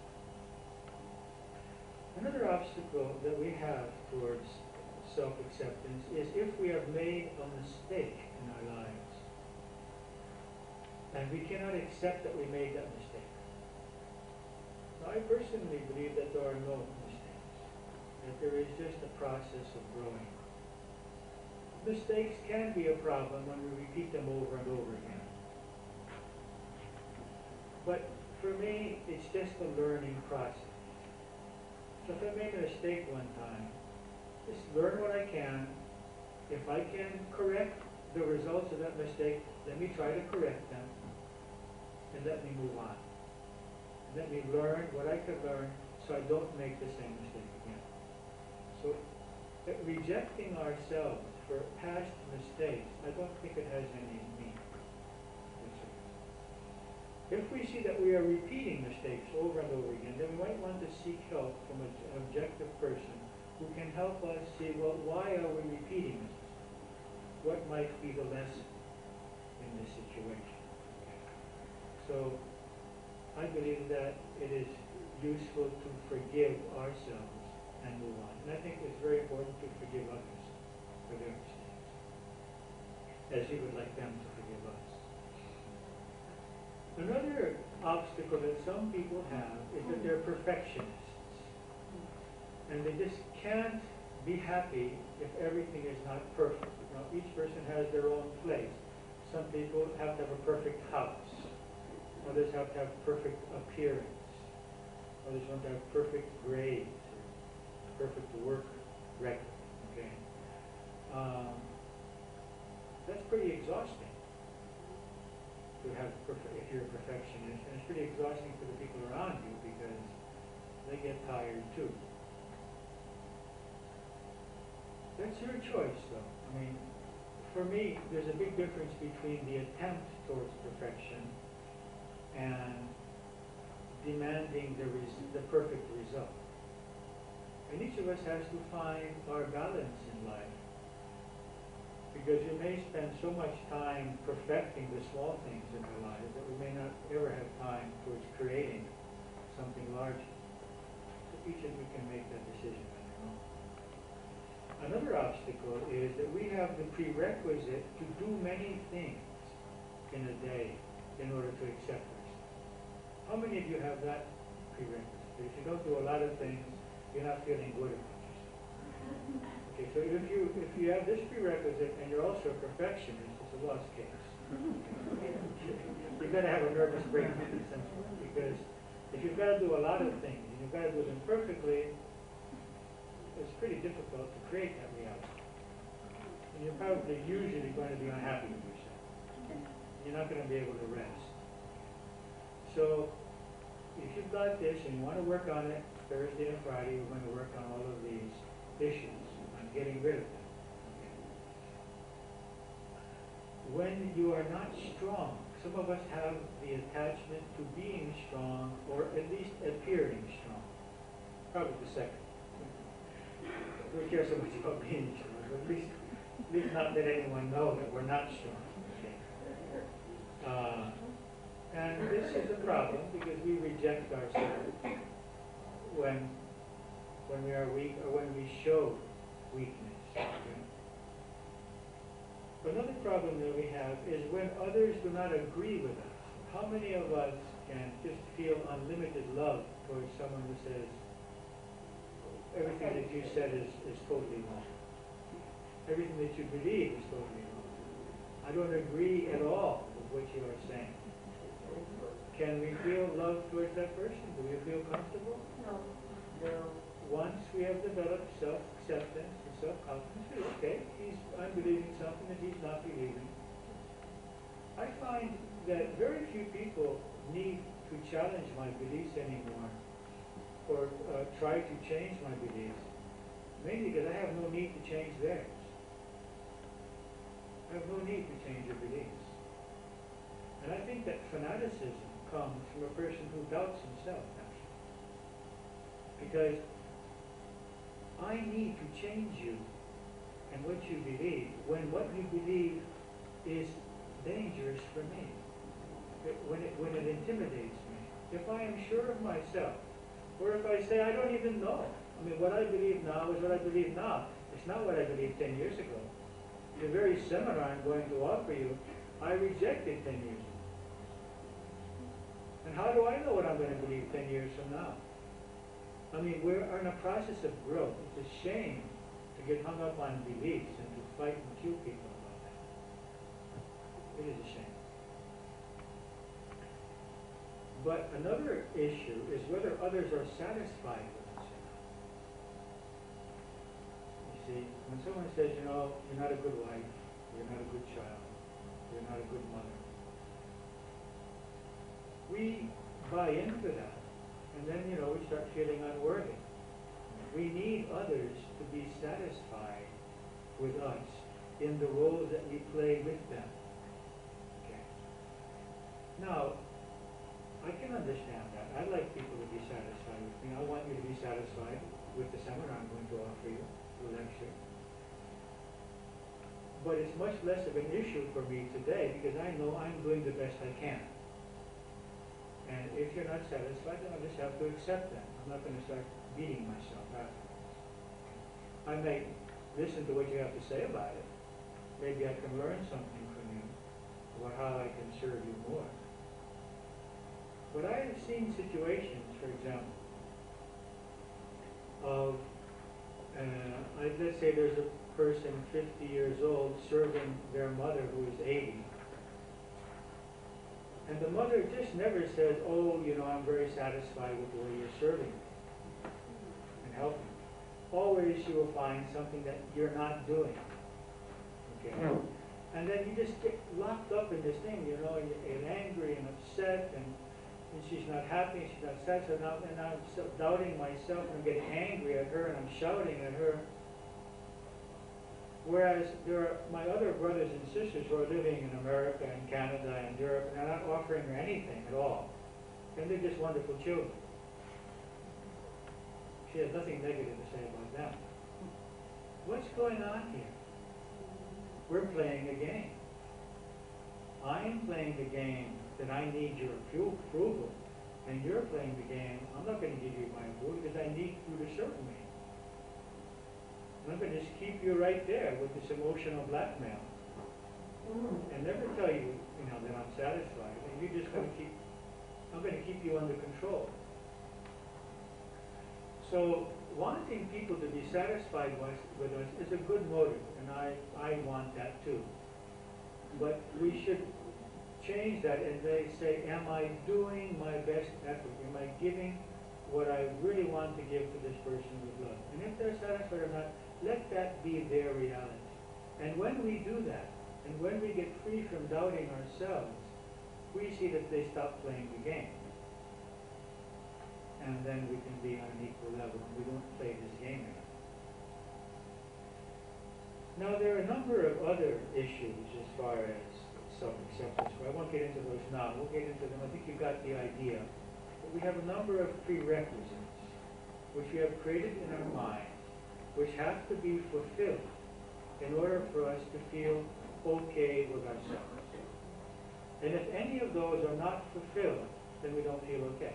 If I have 10 prerequisites and 9 are fulfilled, that is, I am successful, I am healthy, I accept my appearance and everything, but one of those, there's one person who doesn't accept me, I won't say, okay, I got 9 out of 10. No. I will be eaten inside by the 10. Understand what I mean? If there are 10 people and 9 of them love me, and they just think I'm a great person, I won't think of them. I'll think of the one person who doesn't accept me. Okay. This is how we work. We want everyone to accept us, everyone to love us. So we have these prerequisites. Now, there are 2 ways to gain happiness. One is to be extremely efficient in satisfying all these prerequisites and getting everything perfect in our lives so that we can externally feel that we are worthy, that everyone loves us, we have all the results that we want, we are better than everybody around us in everything, okay? And I can be happy, which is pretty improbable. And the second possibility is to get free from the prerequisites and to realize that I deserve love and respect simply because I am a creation of the divine and for no other reason. I need not prove anything. I am an expression, a divine creation, just as the flowers and the mountains and the rivers and the trees. And my being itself is the source of my self-worth. I don't need to prove it to myself or to anyone else. That's pretty difficult, actually, because we don't experience that. We don't experience ourselves as divine beings. We experience ourselves as personalities and as bodies. So until we get to that state, we need to work on these attachments one by one. This is what we will be doing on Thursday and Friday. Looking at the specific sensitivities that we have and the emotions that are created within us when those sensitivities are stimulated, and tap on the certain acupuncture points so as to remove those sensitivities. So the next time someone criticizes me for that same thing, which usually makes me just go into a very unhappy state, I have no problem. The next time I'm in the company of a person who is more capable than I at something, which was bothering me very much by now, I have no problem. I feel myself for it, even though this person is more gifted than I in this particular situation. Because we can free ourselves from these thought fields. These are thought fields which exist in our mind and in our energy field, and they can be removed with this technique. Now, the issue of self-esteem is a longer issue to work with than a simple fear.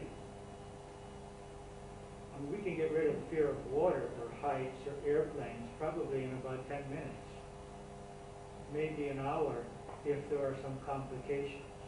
Whereas the self-esteem issue has hundreds of roots, hundreds of experiences, and which we need to work on individually. But the good news is you don't have to work on all of them. If you work on about 10 of them, the rest of them disappear because they have common roots. So we choose the ones which are most important. My wife's nagging, my husband's ignoring me, our economic situation, my appearance, whatever it is which is bothering you. Then we eliminate that, and then we go to the next one. We make a list of the obstacles that we have towards feeling wonderful with ourselves and others. And we begin to eliminate them one by one, going down the list. Of course, we'll discover new things, we'll add them to the list, but gradually we will find ourselves much more at ease, much freer with the people around us, feeling much more comfortable, expressing our needs. It's a gradual process. We can just see ourselves changing. And we will also work on getting free from the emotions which cause us to behave in certain ways. I mentioned that earlier, which then make us feel guilty. Every time our child does something, we shout at them, and then we feel horrible afterwards. We try to discover the fear which is causing us to shout. Or we're telling lies to somebody, the fears which are causing us to tell the lies, so that we can get free from those behaviors which cause our self-doubt and the others not to be happy with us. Okay, so that's the first part of the lecture. I would like to just speak briefly, I don't want to keep it too long, about how we work on obstacles towards manifesting goals. Now, a goal could be getting married, having a child, making enough money to survive, having professional satisfaction, learning a language, finishing our exams, getting a diploma, making a social project, trying to change society itself. Could be any goal that we have, something that we want to achieve, to manifest. Now, the problem, the obstacles towards manifesting goals fall into three categories. The first category is the negative emotions that we have towards ourselves because we have not yet manifested that goal. It could be a feeling of self-rejection, self-doubt, anger towards ourselves, feeling of weakness, feeling that it's in vain, that we will never be able to do it, shame, guilt, okay? That feelings, that negative feelings that we have when we think of the fact that we have tried for some time to achieve this goal and we have not. It could be stopping smoking or losing weight, okay? The first aspect then of freeing up our energy towards manifesting that goal is getting free from those emotions. Because as long as I have these emotions, my energy is short-circuited in myself, in negativity towards myself, rather than as energy which I direct towards the manifesting of the goal. So the first step is to accept and love myself even though I have not yet achieved this goal. The second step is to work on the emotions that I have about making the effort. Okay, we would like to lose weight, but we don't want to not eat. We don't want to exercise. We'd like to stop smoking, but we don't want to stop smoking. Stop smoking. You see, so the emotions that I have about the effort itself, it's going to be difficult. I'm going to suffer. It's going to be too hard. I haven't been able to do it until now, and I probably won't be able to do it. All of those emotions have to be dealt with first before I can manifest the goal. Because how can I manifest the goal if I can't make the effort? Check. So we have to be able to do it. Okay. The third aspect of manifesting goals is to work on the self-sabotage that I have towards the success itself. Well, this may seem strange, and we talked about this a little bit last night, about psychological reversal or self-sabotage. That is, a classic example in psychology is that some women who theoretically want to lose weight are actually afraid to lose weight because they're afraid of attracting men's attention. Okay? Because there's some fear about men. Okay? So this is a self-sabotage situation. I want something, but I'm afraid of it. Okay? Or I want to have a better job, but I don't feel like I am worthy of it. or I want to be healthy and happy, but I'm afraid that I won't have other people's attention anymore because I think that they will be attentive to me only as long as I'm ill or unhappy. Or I would like to get over my emotional problems, but I'm afraid because I don't think I'm able to handle life on my own. And it's a lot better having emotional problems and having other people take care of my life. Okay. This is called secondary gains in psychology. That is, I have a reason for not getting well.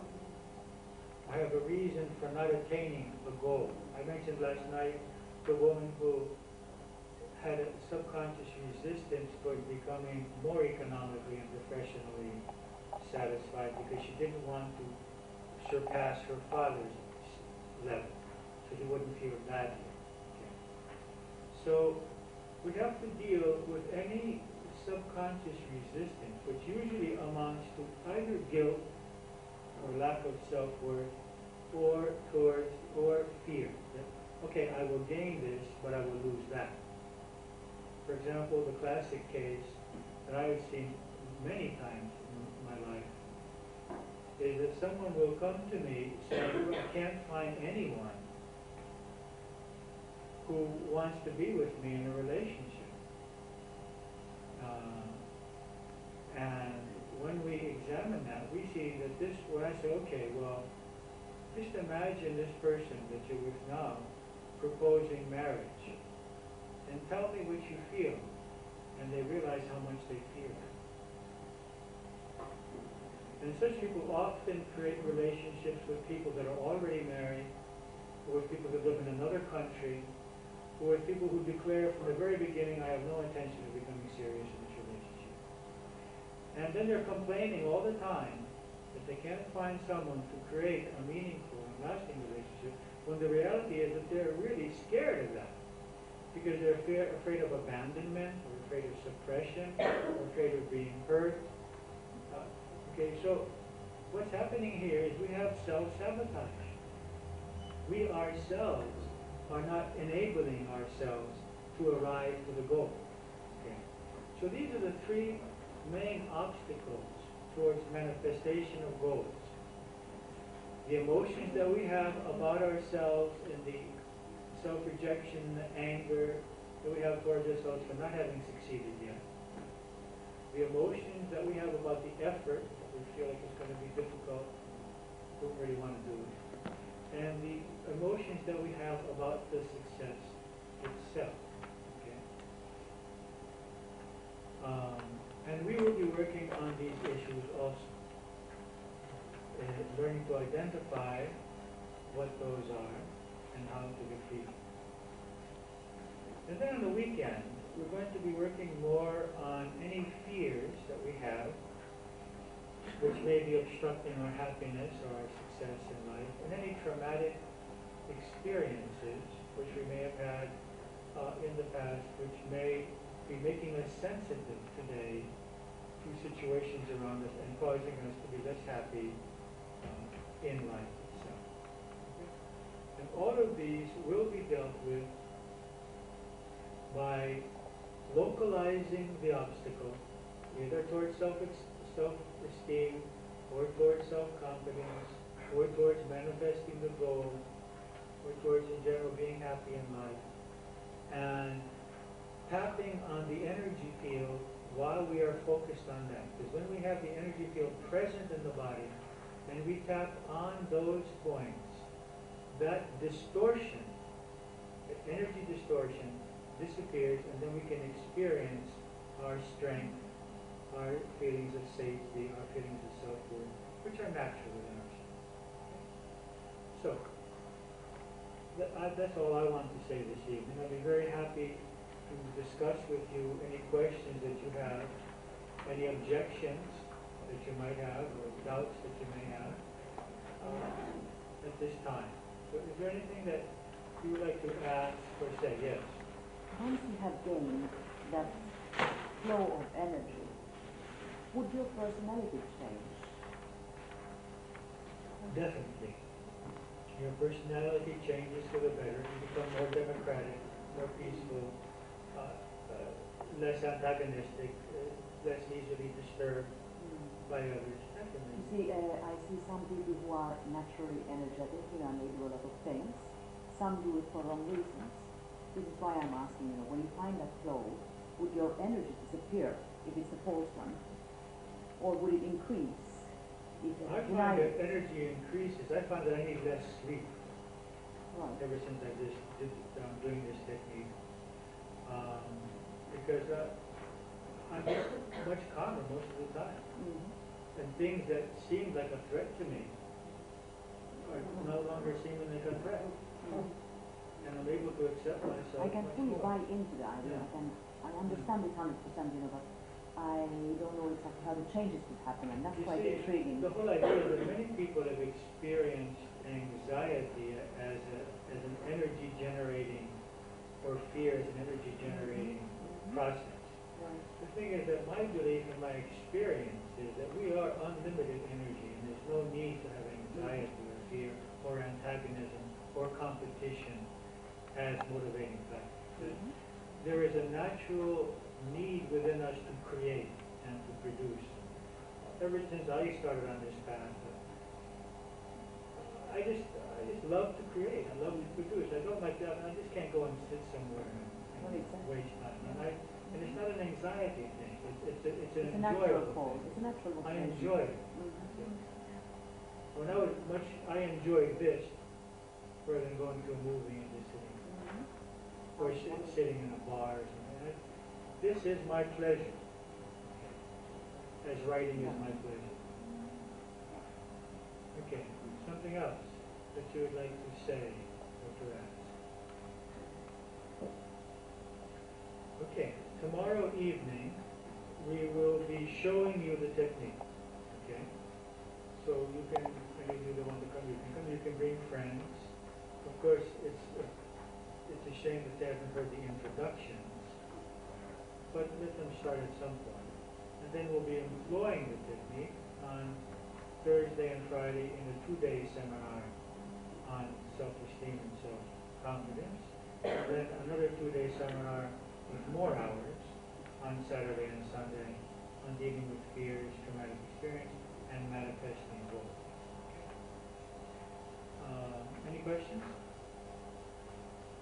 Okay, may you enjoy your evening. And remember, the last 2 evenings I explained to you the concept behind the technique.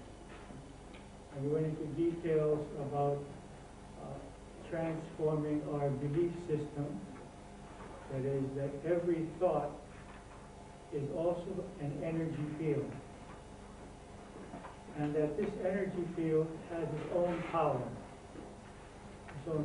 over us. That even though we have logic and we have faith and our mind thinks logically, the power of these energy fields create emotions which override, which suppress our logic, which cover our logic or our faith.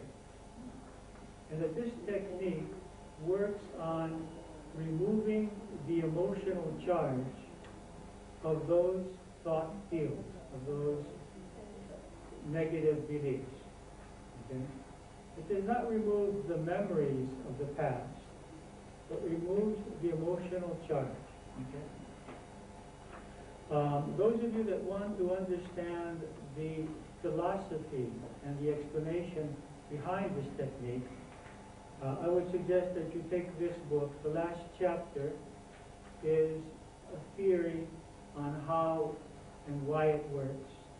And all the other chapters are on how to employ it for various purposes, for fears, for physical pain, for addictions, for relationship problems, for communication problems, for dealing with the death of a loved one, for dealing with fear of our own death, for dealing with certain kinds of negative behavior, such as people that are playing the role of the victim or the aloof or the intimidator. There's one chapter on each application, on how to apply this technique for that specific problem. Also, especially for self-esteem and self-acceptance, which we'll be working on tomorrow and the next day. So I'm going to explain the technique to you this evening, and then tomorrow and the next day we have a seminar, 2 hours tomorrow night and 2 hours the next night, in which we will be employing the technique, and then we will see what kind of questions you have, what kind of difficulties you have, and you will see how to employ it in relationship to the issue of self-esteem and self-confidence, and if we have time, for removing any inner obstacles towards goals. We talked about that last night, the obstacles that we have towards manifesting our goals. I'm just going to raise the volume of this so I don't have to shout so much.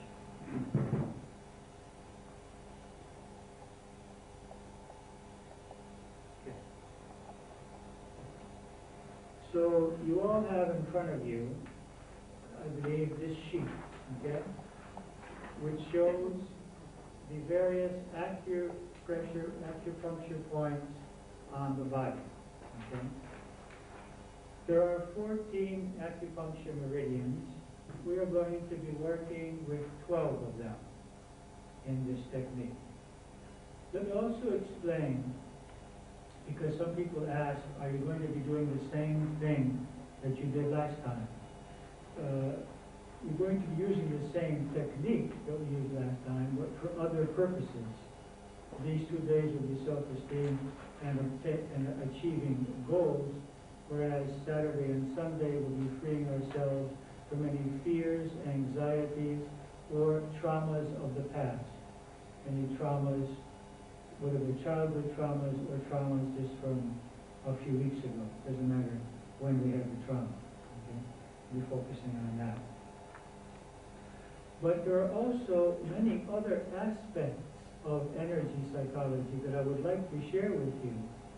But you have to know this first. You have to know it well. Because this science is really exploding.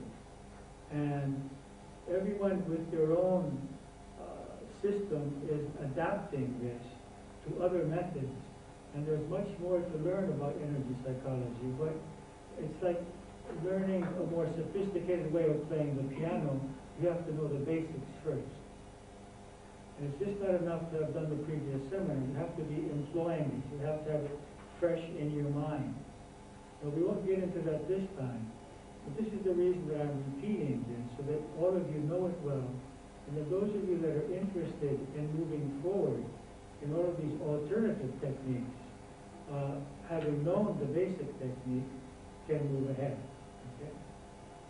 Now, the technique itself, we will call the employment of the technique 1 round. And 1 round means doing everything that I need to do to complete the harmonizing of a disturbing energy field.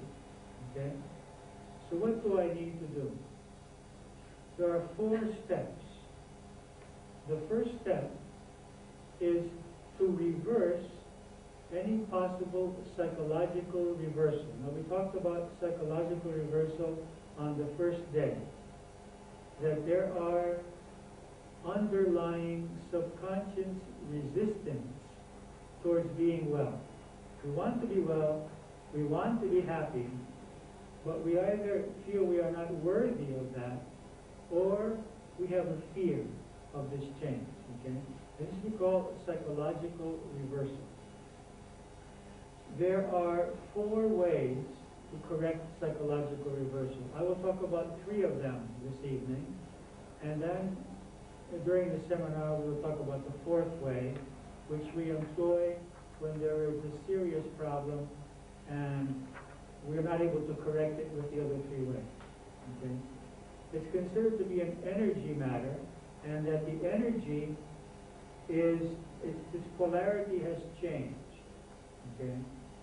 So we cannot heal any problem until we first correct the psychological reversal.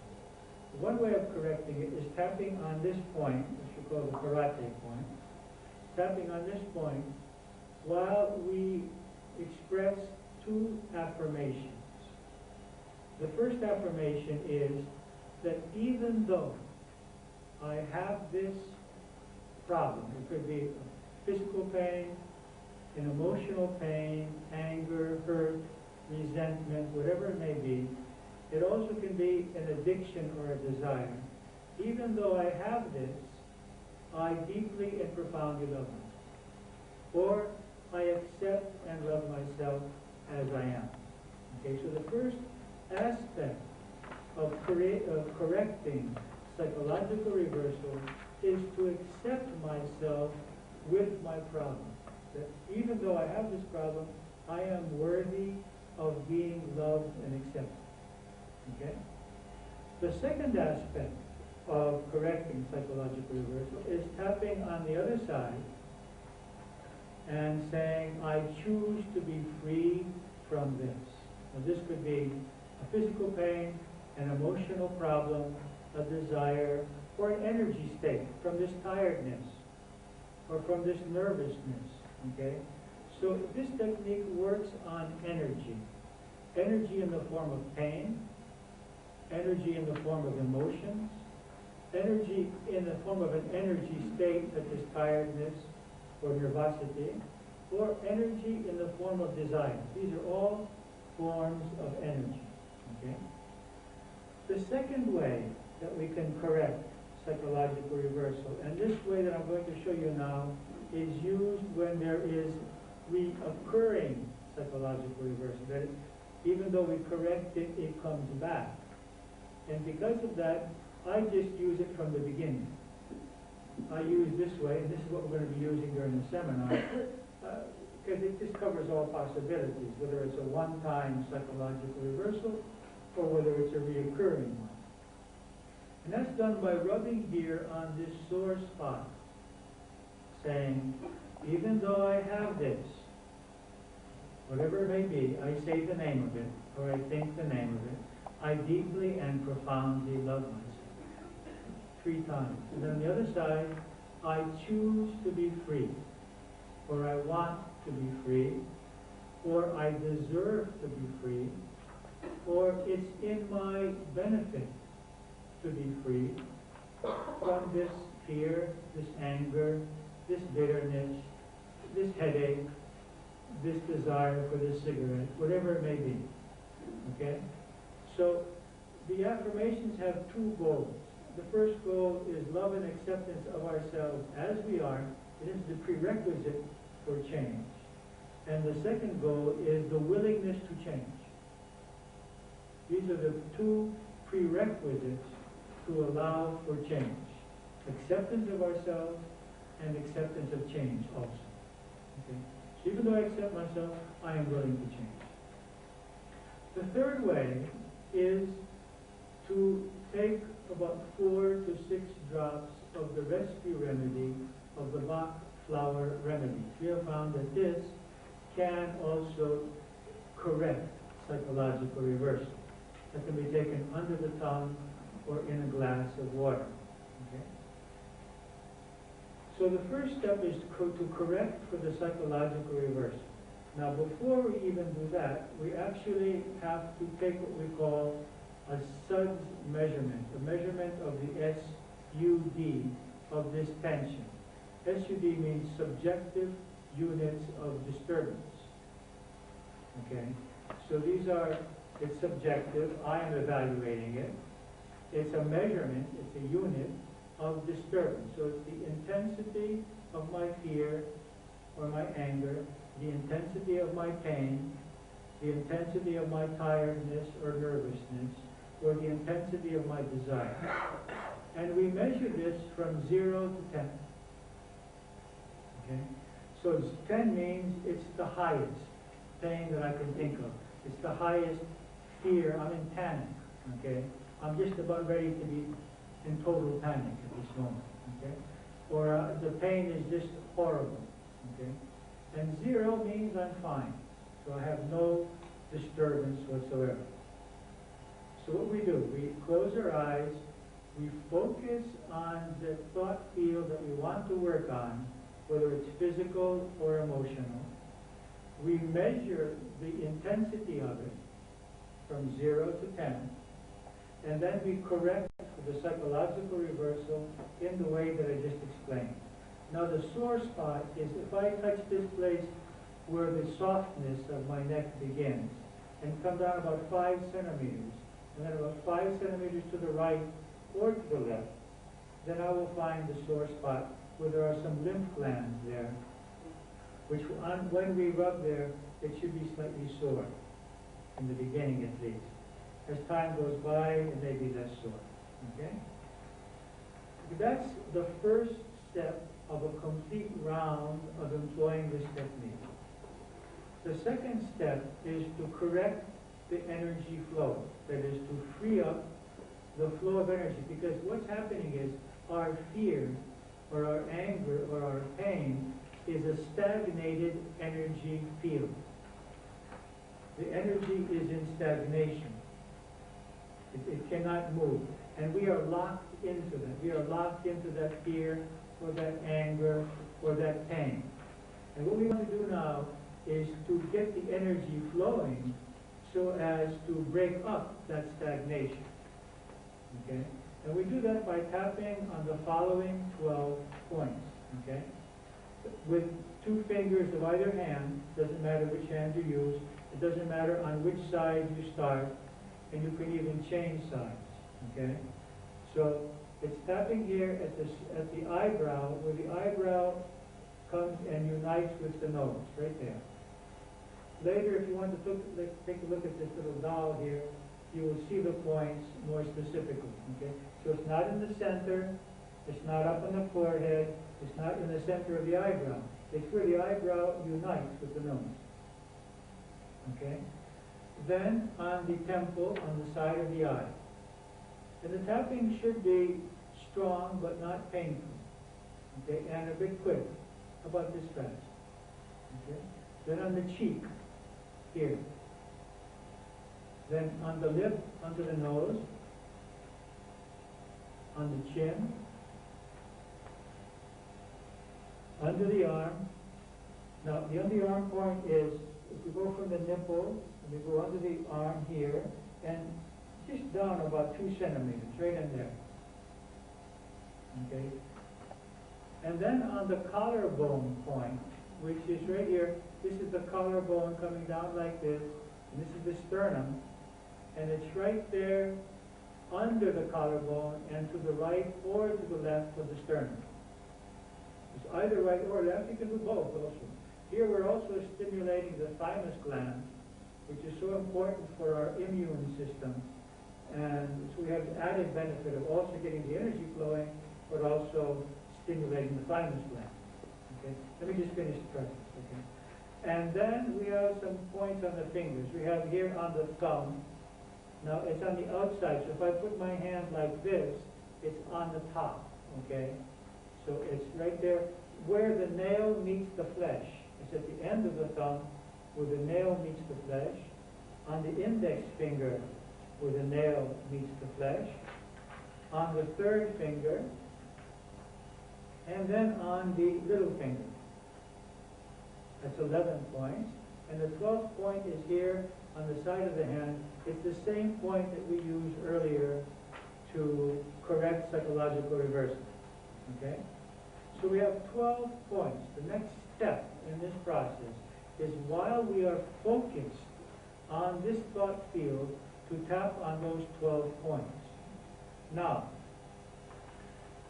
we use what is called a reminder phrase so that we are locked into that thought field. Now, some practitioners feel that you don't have to do that because once we focus on the problem, we are locked into it. But some people's minds can wander. So what we do is, while we are tapping, we remind ourselves of what we are tapping for. And that keeps that particular thought field present in our energy body. So I could be saying, fear of rejection, fear of rejection, fear of rejection, fear of rejection. I would just, each time I change point, I would be either saying mentally or verbally the name of the emotion and the object of the emotion. So it could be fear of mice or anger at my boyfriend. okay, or injustice, or pain in my head, or pain in my abdomen, okay? So I am using the reminder phrase to keep that energy field present while I am tapping on these 12 points. Okay, so, until now I've explained to you the first 2 steps of the process. The first step is I focus on the thought field. I try to bring it as alive as I can into my mind and try to feel it. If you cannot feel, that's not a problem. Some of us are repressed, especially men. We have learned not to feel what we feel. We're feeling it, but we don't feel it. So it doesn't matter. You do it hypothetically. Hypothetically, my fear is 5 or 10, even though I don't feel it. You don't have to feel it. You just have to be focused on it. Okay? And then we correct for psychological reversal by rubbing. Now don't confuse the psychological correction point with the tapping point. We tap up here. It's higher and closer to the center for correcting the energy flow. And the correction, the psychological reversal, is lower and further out from the center. So we're correcting here and we're tapping up here. And it's not on the bone, but it's just under the bone. Okay? The third step seems very humorous and strange. And I will remind you what I told you the last 2 days. I know of this technique for 18 years and rejected it, but for 2 reasons. I told you only one reason. I told you that I rejected it because it just did not fit into my philosophical understanding of reality. Because I could not believe that an emotion could be eliminated so easily. For me, and for all psychologists and psychiatrists, you'd have to be spending years of analysis on these things, and probably catharsis in order to get free from such a fear. And here we are seeing fears disappearing in 5 and 10 minutes, if they're not complicated. So this was not in my cosmology, and I rejected it. But the second reason I rejected it was that I was afraid to show it to people because I thought they would laugh at me. So it was my own fear of being laughed at. This is so silly. I mean, but the fact is that when I did start showing it to people and when I did start applying it, it worked. So I don't care if you laugh or not. If you laugh, that's good because you'll be happy. Okay? So the third aspect of the technique is what we call the gamut series. It's called gamut series. It comes from the Greek word gamma, which means a wide variety of things. And we call it gamut series because we do a wide variety of movements while we do this. Now, what we do is we tap on what is called the gamut point, which is right here on either of the hands between the last 2 knuckles, just under the knuckles. So it's not down here, it's up under that joint, in between those 2 bones. Okay? So we're tapping there continuously as we do the following. The head is straight. The eyes look down to the right, down to the left. We make a circle with the eyes. We make a circle in the other direction. We do some humming. We count from 1 to 5. 1, 2, 3, 4, 5. And we hum again. Okay, you don't have to hum happy birthday, you can hum anything you like. But you have to hum and not just go, there has to be a melody. Why? Because what is the purpose of this? The purpose is balancing the energy between right and left. Look down to the right, down to the left, circle to the right, circle to the left. This is balancing the 2 hemispheres of the brain, and the humming is stimulating the left hemisphere, and the counting is stimulating the right hemisphere. So what we're doing here is we're stimulating now that we have corrected the flow with the tapping, we are balancing the flow. So these 3 parts of the technique have 3 different functions. The correction of the polarity with this rubbing and saying, I love myself, even though I have this, and saying, I choose to be free from this, that corrects the polarity. The tapping frees the energy flow, and the gamut series balances the energy. Okay? And then the fourth step is the same as the second. We tap on those 12 points again, repeating the name of the emotion or the physical pain or the desire, whatever it is, the tiredness that we are working on. Okay? And that keeps us focused on that. So that completes one round. That is one round of the technique. There is a cassette out there which is called Guided EFT, Emotional Freedom Therapy, which guides you through 5 rounds. It is very low, it's recording, it's a low recording, it's not very loud. If you can hear it, fine. If you cannot, bring it back. But if you can hear it, it's useful, okay? And it guides you. It's okay, now tap here, tap there, now focus on the emotion, now do the correction of the psychological reversal, now do the gamut series, do the humming, and it guides you through the whole process. Because in the beginning you may not remember, okay? I will try to, we are now recording this, and I'll try to produce a video. In Greece, over 400 of the videos of this seminar have already been sold. There's about 700 people that are employing it daily. And for those of you that feel like, well, I learned it and I don't need any more, let me just tell you that although these people have been through many seminars of technique, we have groups of 45 people that are meeting weekly to employ it and then to work out the details of those emotions that don't disappear and discovering all the details of this technique. Because it's a very finely tuned technique that for each particular problem, you need some help in the beginning to discover what is called the aspects. We'll talk about aspects tomorrow and Friday and Saturday and Sunday. Okay, so I complete one round. Then what I do is I close my eyes again, I focus on the stimulus, that is that which was creating my emotion, or on my physical pain, or my tiredness, or my desire, and I reevaluate it. And I try to see where is it now, from 0 to 10. It could go up. There are certain situations in which we can activate an emotion and it will become stronger, or a pain. But it's seldom. It's usually 1 out of 50 to 100 people. Okay. It could stay the same. What usually happens is, in 80% of the cases, it goes down. Okay?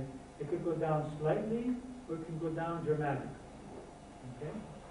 If it goes down, then the next round that we do, we add the word remaining. And I'll explain why in a moment. We say, even though I have some remaining fear, or remaining anger, or remaining jealousy, or bitterness, I deeply and profoundly love myself 3 times. And then from the other side, I choose to be totally free from this remaining whatever it is. Now, and then when I'm tapping, I'm saying this remaining fear of mine. This remaining fear of mine. Why?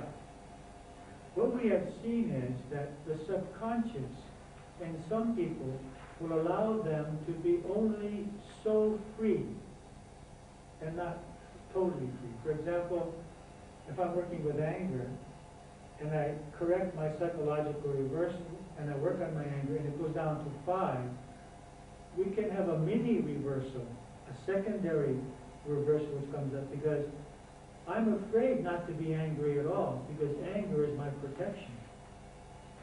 And if I'm not angry, other people may use me, they may not pay attention to me, I may not be able to control them anymore.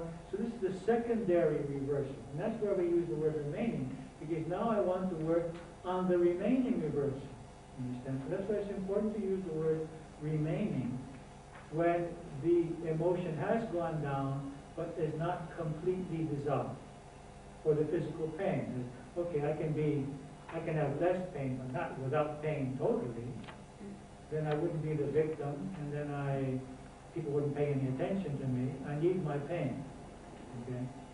A lot of us like to have pain. It's sweet pain. It makes us feel good. So we have to do a secondary correction, even though I have this remaining pain. And I want to be totally free from this remaining pain. And we continue this way. Then after the second round, we check again. Where am I? From 0 to 10.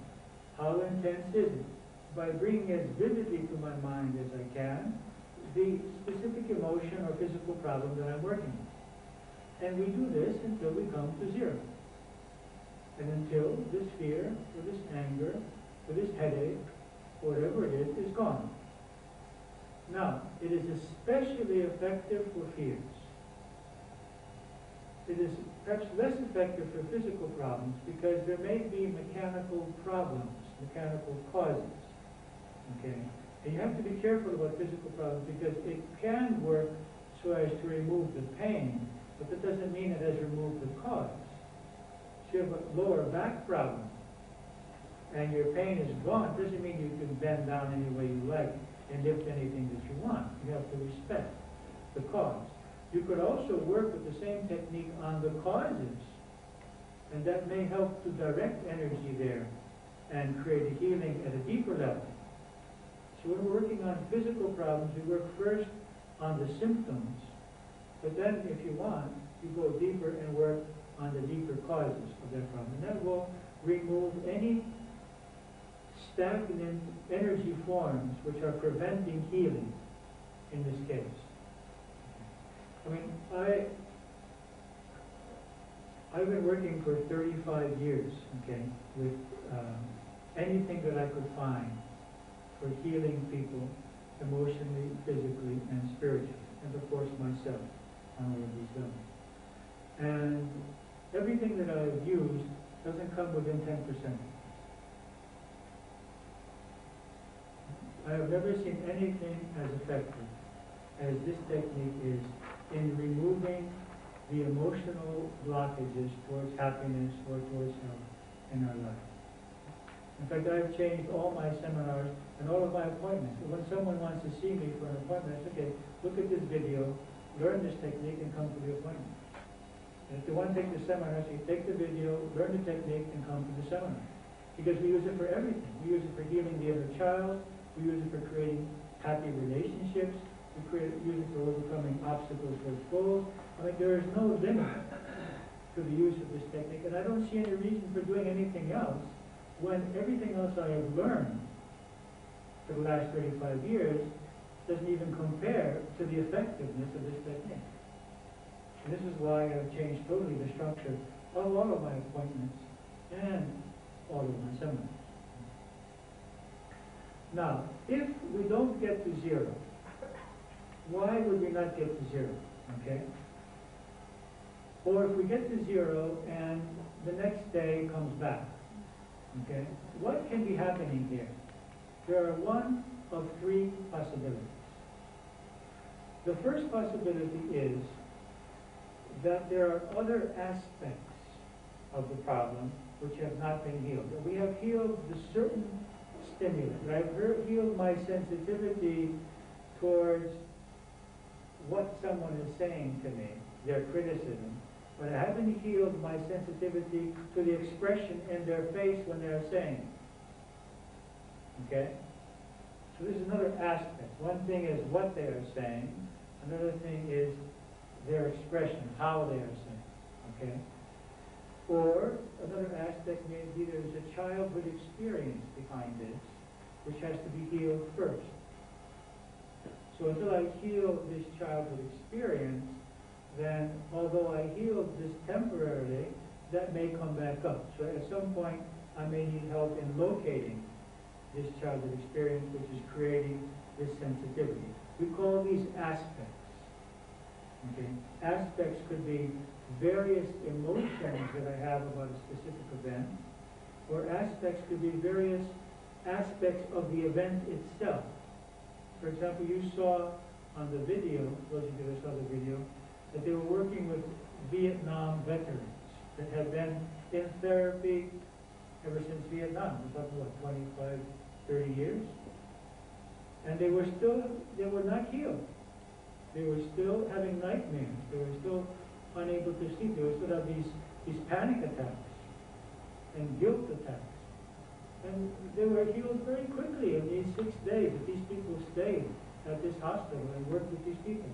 And what did they do? They had each veteran speak about the traumatic experience that they had, and every time what they were saying brought up an emotion, they would stop and they tapped on that particular aspect of the experience.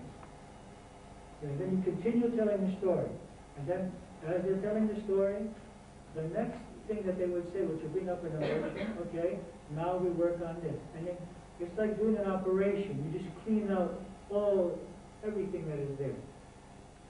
When you've done that, it can never come back because you have removed all of the aspects. So one reason why we may not get to zero is that there may be other aspects. Another form of aspect is the underlying emotions. For example, some people work on anger, and they're tapping on their anger, and nothing is happening, or something is happening, but it's not going to zero. Why? Because anger is a secondary emotion. I never feel angry unless I am first fearful or hurt or feeling guilty. So behind my anger there is fear, or there is guilt, or there is hurt. So in order to remove the anger, I'm going to have to go to the emotion behind the anger. Because if I don't fear you, and if I'm not hurt by you, and if you don't make me feel guilty, I don't have any reason to be angry with you. It's a secondary emotion. Okay? So sometimes it doesn't go down because I'm not tapping on the core issue. I had one woman, for example, who said, I'm afraid of death. And as I worked on her, and she wasn't going down, I did one round, and she didn't go down. I said, okay, well, there's something else here. What are you really afraid of? And she said, well, actually, I'm really afraid of leaving my children who are still young if I die. And what will they do? So we changed, and we worked on, I am afraid of leaving my children alone. And when we brought that to zero, her fear of death went. When we say her fear of death, I don't mean that if someone had a gun in her head now she wouldn't fear, but she wasn't thinking about it anymore. It wasn't this obsessive idea, oh, I'm going to die and I'm afraid of dying. It went out of her mind. Okay?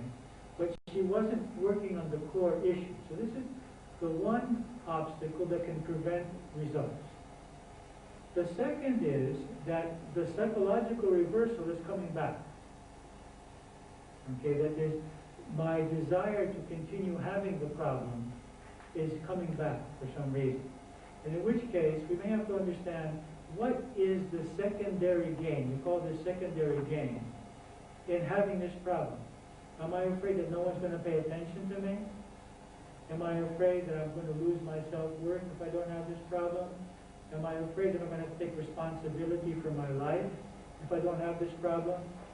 Okay, so the second reason why we may not get to zero, or why it may come back, is a recurring psychological reversal. In such a case, then we would have to take that fear and work on that thought field. That is, now we just don't correct it by caressing here, or rubbing here. We take that as the object of our work. You understand what I mean? Even though I fear not having any pain, even though I fear not having this problem, or not being angry because I'm afraid others will take advantage of me, I deeply and profoundly love myself. And I want to become free from this fear that if I have no anger, others will take advantage of me. You understand? So we work on the thought of the reversal itself. Am I confusing you? Huh? No. No. Okay.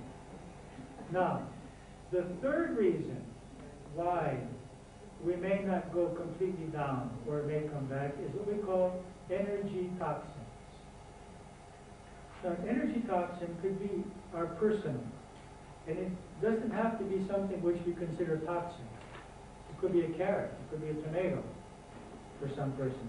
And it doesn't have to be what we call allergy either.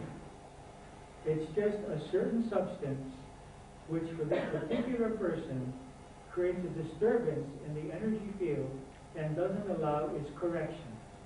So the person may feel better, but when they come in contact with this substance, maybe their symptoms come back.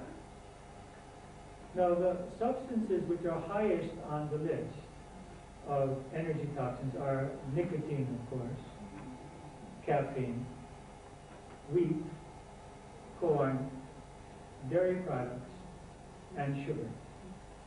Also perfumes, synthetic perfumes, and some detergents and soaps and shampoos. Now, some of us have no problem at all. The energy toxins problem, according to Dr. Callahan, founder of this technique, is about 20%. I believe it's less than that myself. I have not encountered a lot of people with energy toxins. But there was one woman I had in Greece the week before I came, who we weren't getting very far with one of her anxieties. And I was pretty much surprised because I'm used to about 100% success in this technique. And I was trying to figure out what is happening here. And I said, okay, let's just check for toxins. And I checked her for wheat and corn, and she had no problem. Then I checked her for sugar, and she had a serious problem. And then we tried correcting for this sensitivity to sugar, and immediately she felt better. Immediately, the whole thing reversed at that moment. So, although I do not believe that energy toxins are a widespread problem, in some specific cases they can be preventing the results. In some of those cases, we can heal the sensitivity, and in others we cannot, and you have to live without that.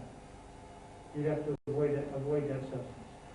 So if you're not getting results after some days, then you should check maybe there is some substance. Now, one way to check this is to do a small fast of a few days, just taking vegetables and fruits, assuming that these are the least possible substances it's made for it. No bread, no macaroni, no products of wheat, no products of dairy or corn.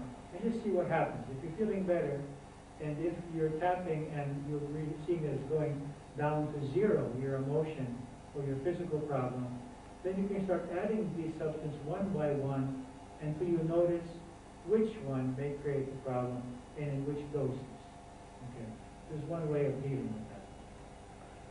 Otherwise, my perception is that within 3 or 4 days, if not the first day, you should be free from this particular emotion. Now, for physical problems, okay, it may take longer because the physical problem may be dependent on some kind of mechanical problem. Now, what I would think the most useful thing that we could do now is to do a few rounds together. And so that you can see the points, tap on them, because tomorrow I will be assuming that you know, and we will just employ them. Now, if you know someone that wants to come tomorrow or on Saturday, inform Pauline, and I will come an hour earlier to train those that want to take the seminar but have not learned the technique. Okay? And the same on Saturday. I will come an hour earlier, but if there is interest, otherwise I will not come an hour. So we have to know specifically that you know of some people that want to take the seminar and need to be trained in this technique. Okay? So, let's start out first of all with a physical problem. I wonder if everyone has something that they can work on physically. That is, maybe a pain in the shoulder and the neck, maybe a tension in the abdomen or in the eyes or a headache. And if you don't have a problem, you can borrow one from the person next to you. Because some people have more than one. Now, check your body and see if there's any stiffness, any tension anywhere, any pain. You can make any movements that you want. Check out your body, your head. Okay. Okay, is there anyone that doesn't have something to work on, something physical? Just to check out how we can work on physical. Everyone has something? Huh? Okay. Now, what do we do? Close your eyes, and focus on that part of your body, and make any kind of movement that you need to make to test and to create and to evaluate the intensity of that problem from 0 to 10. That is, the intensity of that pain or that stiffness from 0 to 10. Make any movements you need to make. Just check that out. Okay, you can open your eyes now. How many of you have a problem with this 10? Raise your hand. Nobody. 9, 8, 7, 6, 5. Okay. So we don't have very serious problems. Usually in any group we have like a lot of 10s and 9s and 8s. So you're either very good or totally numb. Okay. So let's just do a few rounds just to learn where the points are. Now, as we are tapping, we're going to be focusing on that part of your body. First of all, we have done the first one, we have evaluated. Now, we rub here and we say, even though I have this, say it mentally, I deeply and profoundly love myself. Do that 3 times as you're rubbing in this point. You can whisper this to yourself. Even though I have this pain in my shoulder, whatever it may be, I deeply and profoundly love myself. Or I love and accept myself. 3 times. Now switch over to the other side and say, I choose to be free, or I deserve to be free from this, and say what it is and where it is. I choose to be free from this pain, or this problem. Okay, now we have corrected any possibly existing psychological reversal. And we go on to step 2. Tapping here at the side of the eyebrow and mentioning the phenomenon, the pain or whatever, stiffness, and the part of the body. Pain in my head or pain in my abdomen.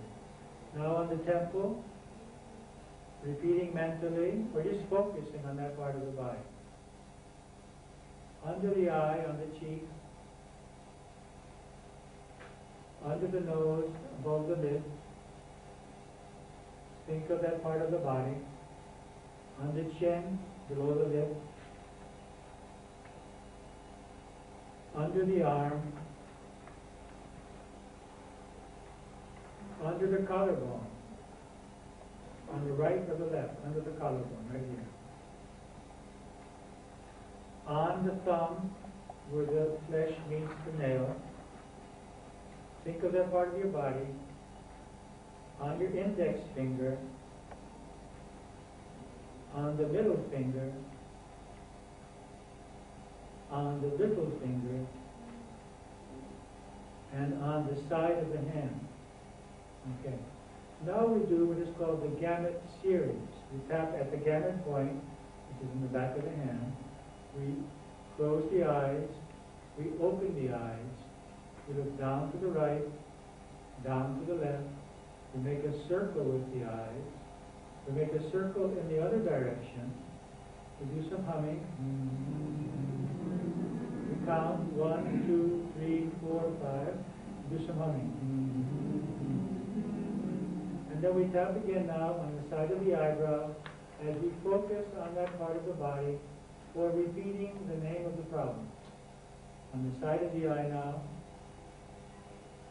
under the cheek, focus on that part of the body, under the nose,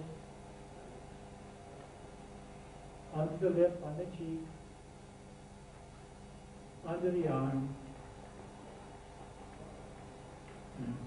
under the collarbone, on either side, doesn't matter, on the thumb,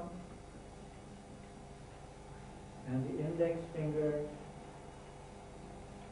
the middle finger, the little finger, and the side of the hand. Yeah, we skip this finger. It's okay. Because we tap here later. And we'll get that ready. Okay. Close your eyes and focus on that part of your body and just check it out to see if the problem is increased or the same or better. And place a number on it. Evaluate it, putting a number on it.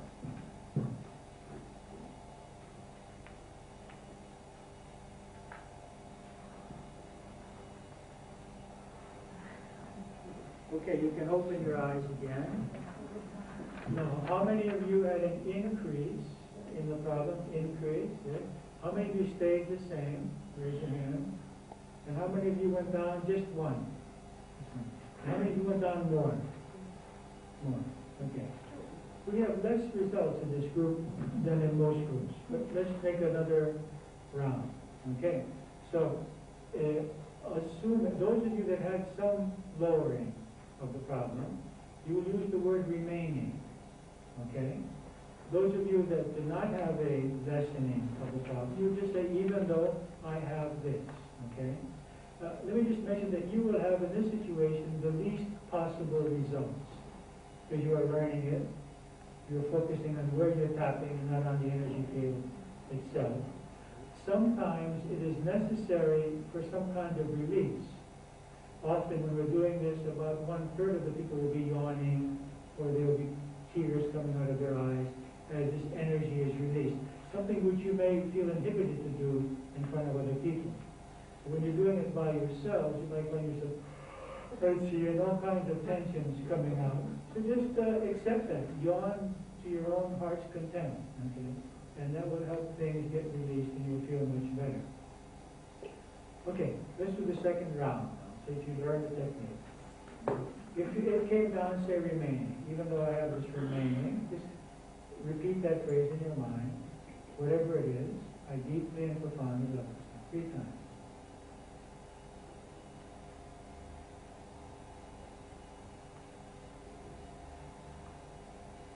And on the other side, I choose to be free, totally free from this remaining, whatever it is. I choose to be totally free. Okay, now as you're tapping, you will think the name of the part of the body, or you'll say remaining pain or what. Okay, the eyebrow point. You might want to close your eyes and focus on that part of your body. The side of the eye, now that you know where the points are, under the eye, just focus on that part of your body with your eyes closed. Under the nose, on the chin, under the pit, under the arm,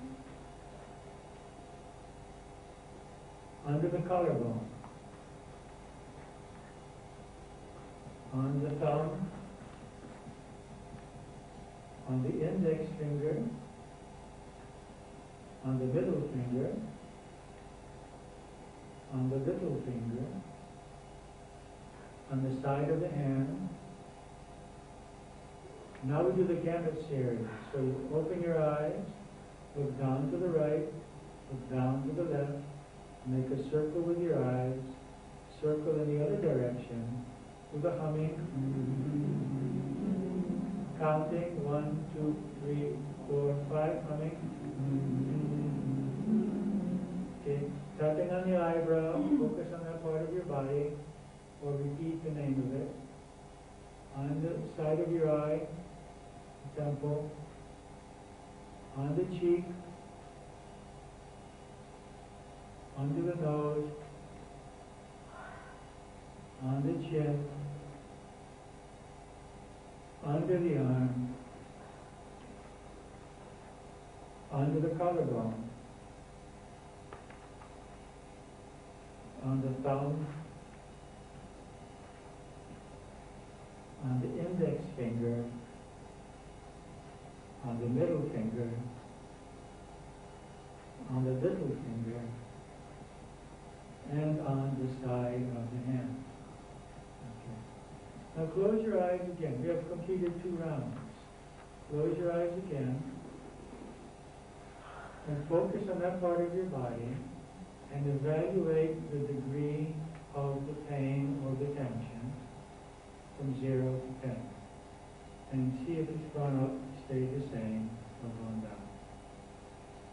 And just check it out. Okay. Open your eyes, yes? Okay, it went down to 0. To 0. And where did it start? Just a minor headache. Minor headache. The headaches are pretty easy, actually. In fact, I have told this to a number of women when they had headaches or pains in the abdomen during the period. To 0. Yeah. 3 times each time. 3 times? The tapping? No, 1 time. 1 time. The 3 times of the sentence is when we are correcting for the psychological reversal. Here we just repeat it once. Or in the case of physical problems, just focus on the problem. The repeating of the reminder phrase is more important with emotional issues because our mind went wandering. But when it's in your physical body, you just can focus on that part of your body. And then when massaging this point, is it clockwise or anti-clockwise? Doesn't matter. No, it doesn't matter. And some people ask about the size. I like to do things in a balanced way. Although it's not a part of the system, I often tap with one hand first and then tap with the other hand for 2 reasons. I feel it creates a more balanced effect as I tap on the other side of the body. I tap with the other hand because I'm also tapping all day on people. Appointments, my arm gets tired, so I start tapping with the other hand. Yes. Does it have to do anything with the hemispheres? Yes. The gamut series has to do with hemispheres. Yes. Now, how many of you are still having pain? Having higher than 5? What problem do you have? In the neck. Okay. How much is it? It was 8, now I think it's 6. It went down slightly. Okay. Who else is still high? Yes? I have a temper, but it's a long time I have it. It's not something new. I don't Okay. think it will go so quickly. Well, don't have that thought. My mother had my mother was 80 years old, arm problem for the last 20 years. And we did it for about 15 minutes and it went away. So it all depends on how much it's a function of energy. If it's a function of energy, you can have it for 50 years and it can go away in 5 minutes. If it's a function of salt deposits, of some bone pressing on a certain nerve, then that's another situation. Okay? So it all depends on how much it's a function of energy or emotion. So keep your minds open to change. Okay. Yes. I was exercising on the next day. Yes. Especially for And it moved somewhere else. The pain else. was also spreading on my shoulders. Yeah. But I focused on exactly this part. The specific point. The specific point. And while tapping, I was thinking of concentrating on this here, the specific spot. I went up, down from 8, 6, 5, 6. Yes. But funny enough, it's just this spot which was released. But if I do like this, I have still pain on my shoulder here. And I want to say just on the spot I focused on. You can do it a few more times on that. There is a phenomena which we notice, which is the pain moving from one part of the body to the other, which usually means it's moving towards its source. Because many pains are reflective pains, that they are pains which I feel here, but the source of it is my upper back, or I'm feeling it in my intestines, but it's my lower back, or the opposite. So when we tap, we often are finding ourselves honing in on the causal part of the problem. Another phenomenon that we see is that while working on the physical pain, we might come in contact with the emotion which is behind that. And we may have to work on that emotion first for that physical problem to go away. And the opposite is also true. When we work on an emotion, that may become embodied in physical pain. So wherever the phenomenon goes, if it goes from one part of the body to the other, or from the body to the emotions, or from the emotions to the body, we just follow it and continue employing the technique on where it is present now. So we're just following this energy field as we go. Okay. What I'd like to do now is to work on an emotion. Okay. So I'd like you to think, I would prefer the questions to be afterwards. Just to choose an emotion now. An emotion perhaps that's been bothering you for the last week, an emotion that you have which is limiting your happiness or limiting your feelings of peace, and the stimulus for them. For example, your relationship with someone, an anxiety about economic situation, a work problem, okay, anything, any emotion which has been disturbing you in this last weeks or so or month. Do you have a question you need to ask before we go ahead? Yes, I'm still going on with my energy. I'm still yawning, my eyes are Just do that, okay. You want to continue with that then? You can continue with what you have. I have to continue on the same problem, but it's gone. It's gone. The problem's not what you're yawning. Just keep yawning, no problem. That's just the energy. It's the energy field correcting itself.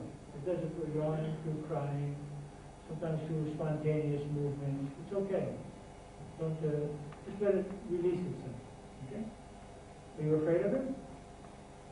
No, I'm just wondering. It stopped. It stopped. The pain is gone. Yeah. It's still going on. Okay, this is the process of change. Energy is moving. Okay. Okay, so let's work on an emotion, because I think that's more interesting. Okay? Okay, so close your eyes and bring to your mind something which has been bothering you. Perhaps it's creating anxiety or fear or anger or feelings of injustice. Just focus on it. And bring to your mind the stimulus. That which is bothering you. Try to be as alive as you can in that, and see what your emotion is and how strong your emotion is from 0 to 10.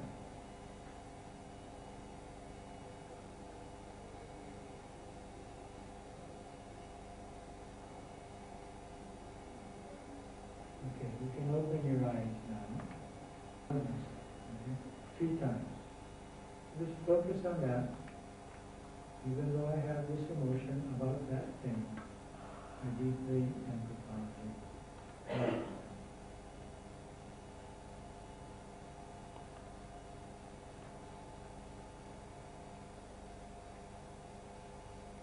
And the other side, I choose to be free from this emotion about that stimulus. Say what the emotion is and what the stimulus is. Choose to be free and deserve to be free.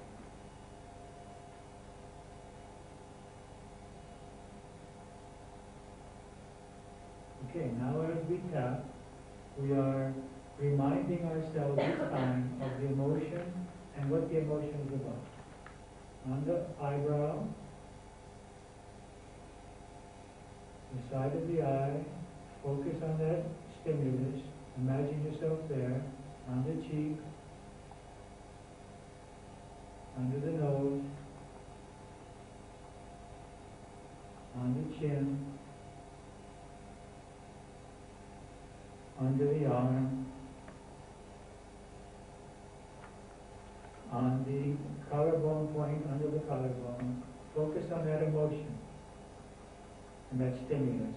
On the thumb, the index finger, the middle finger, the little finger, the side of the hand. Now we do the gamut series. We tap on the outside of the hand, we look down to the right, down to the left. We have our eyes moving in a circle, moving in the other direction. We do the humming, counting, 1, 2, 3, 4, 5, humming. Then we're tapping on the eyebrow point again, focusing on that which causes our emotion. Imagine that you are there, on the side of the eye, and under the eye, and under the nose, and on the chin, under the arm, on the collarbone point,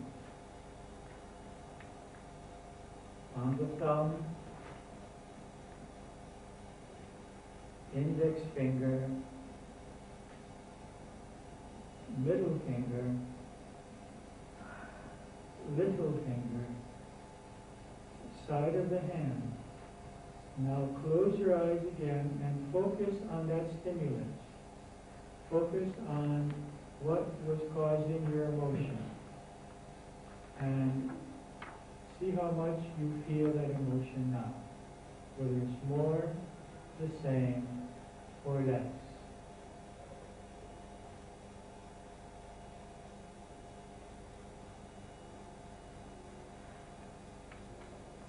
Okay, open your eyes. How many of you have a greater intensity now, that your emotion is increased? 2 people. How many of you stayed the same? Same. How many of you went down only 1? And how many of you went down more than 1? Okay. Okay, so what we do now is we do a second round. If you went down, you say this remaining emotion about this particular thing. Otherwise, you just say, even though I have this emotion about that. If you find, has anyone find that their emotion changed to another emotion? Yeah. Okay. Then go with the new emotion. Okay? Because often we start out with an emotion which is not the essential one. Okay? Okay, let's do that. Even though I have this or this remaining, I deeply and profoundly love myself. 3 times. Accept and love yourself even though you have this emotion. It's okay. You are lovable with this emotion. Get that feeling. And on the other side, I choose to be free. I want to be free. I deserve to be free from this emotion. Say it again.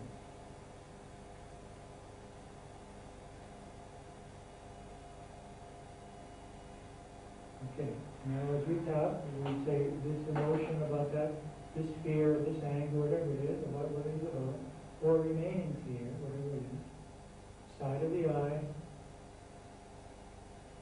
under the eye, under the nose, on the chin, under the arm, on the collarbone, point under the collarbone, on the thumb. Remember what you're tapping about. Bring that stimulus to your mind. The index finger. Focus on your emotion. The middle finger. The little finger. The side of the hand. What do we do now? Again, it's serious. You tap on the back of the hand. Close the eyes. Open the eyes. Look down to the right. Down to the left. Big circle with the eyes. Circle in the other direction. Humming. Counting 1, 2, 3, 4, 5. Humming. And tapping again on the side of the eyebrow here. Focus on the emotion. What causes the emotion? On the side of the eye. Focus on the stimulus. Under the cheek, excuse me. Under the nose. On the chin, under the lip. Under the arm. Collarbone. Thumb. Index finger,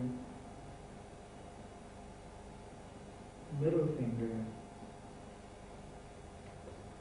and little finger, and then the side of the hand. Okay, we have completed our second round. Close your eyes and focus on that stimulus. Focus on what was causing you that emotion and see how intense your emotion is now.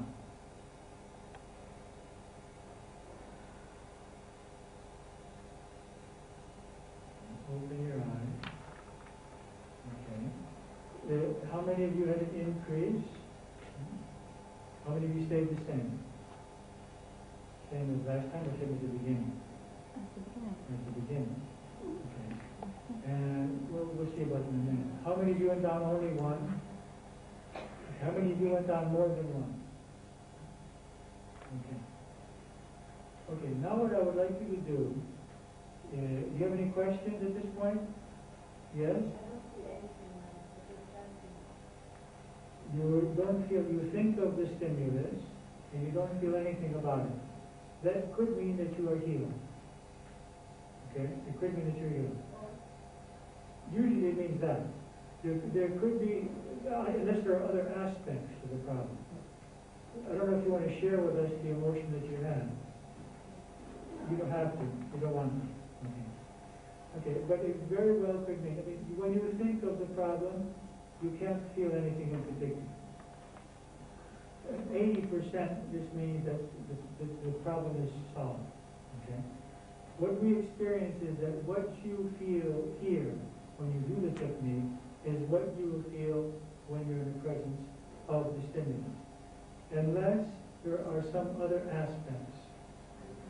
You see? Another question? Yes?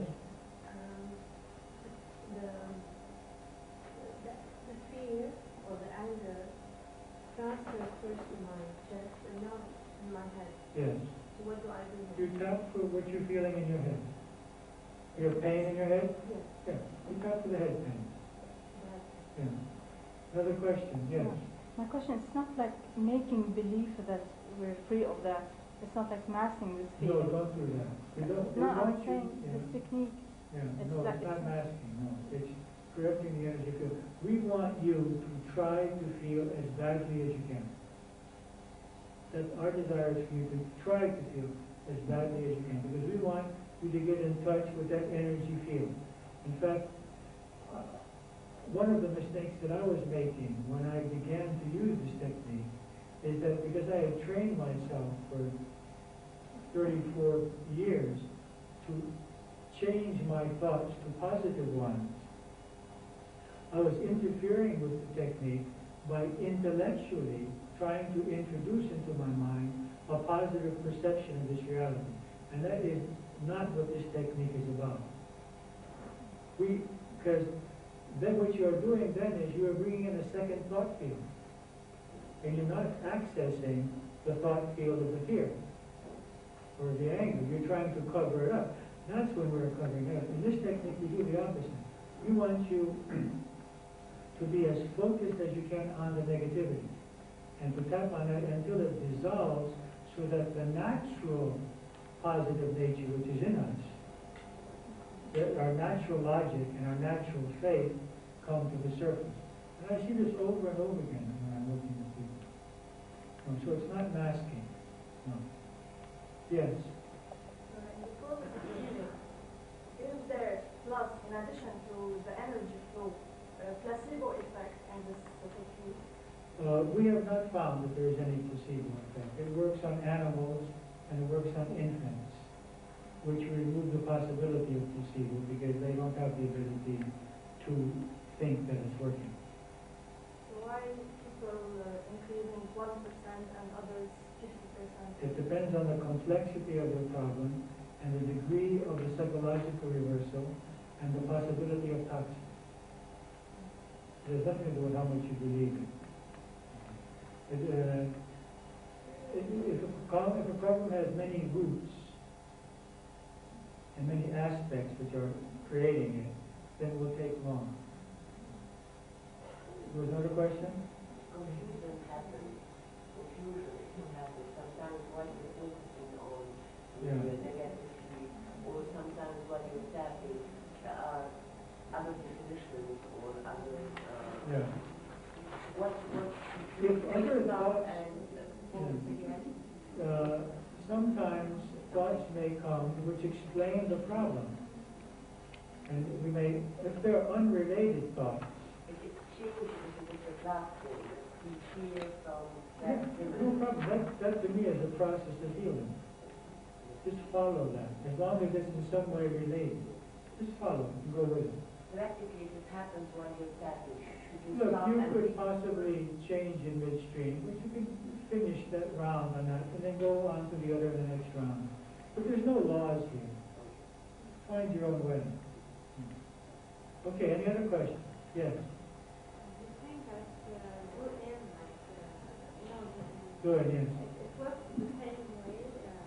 Doin and acupuncture have been around for many thousands of years.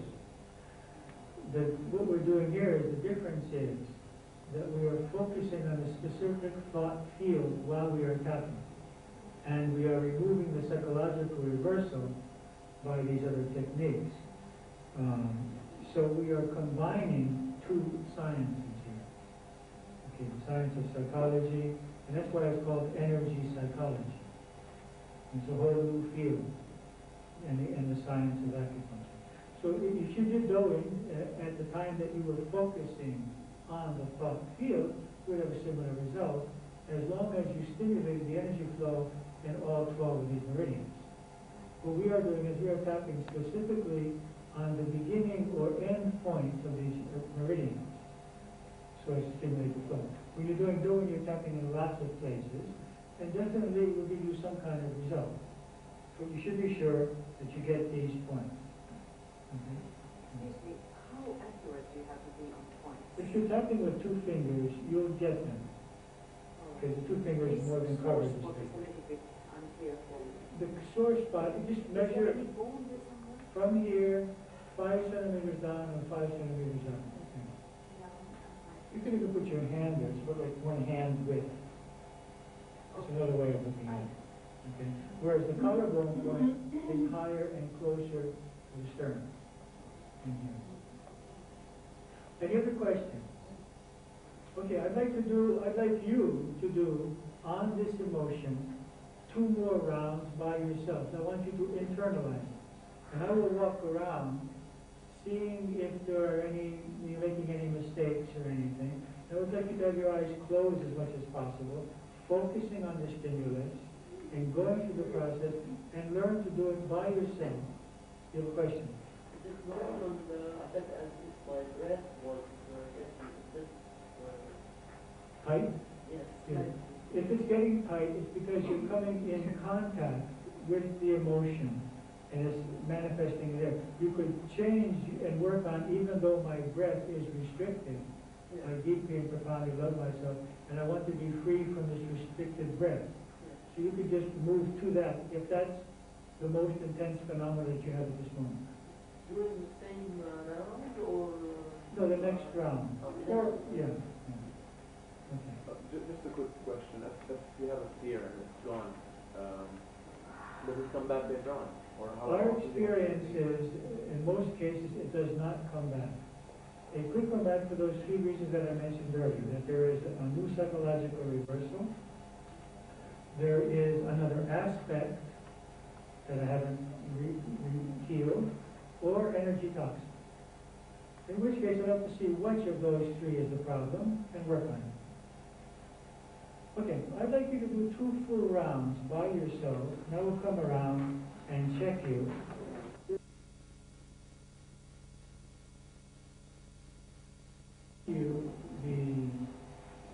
The results that you will have in this situation will be the least possible result. You'll have more results if you do it on your own, and even better results if you have a person across from you who can guide you in this process if it's a complicated issue. Some issues are not complicated and they get healed very quickly.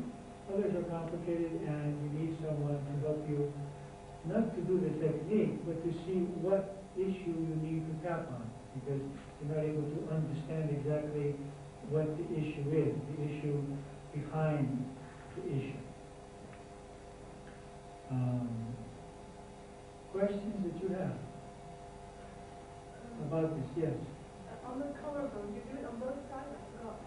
Do it on one side and The the other. tapping of the collarbone, the tapping, you can, the series is going down one side, but you can alternate sides if you like. Yes? How many times a day? At least we have to start. Yeah. I would suggest that you do about 5 rounds a day. Now, you can spread these rounds out on various issues. For example,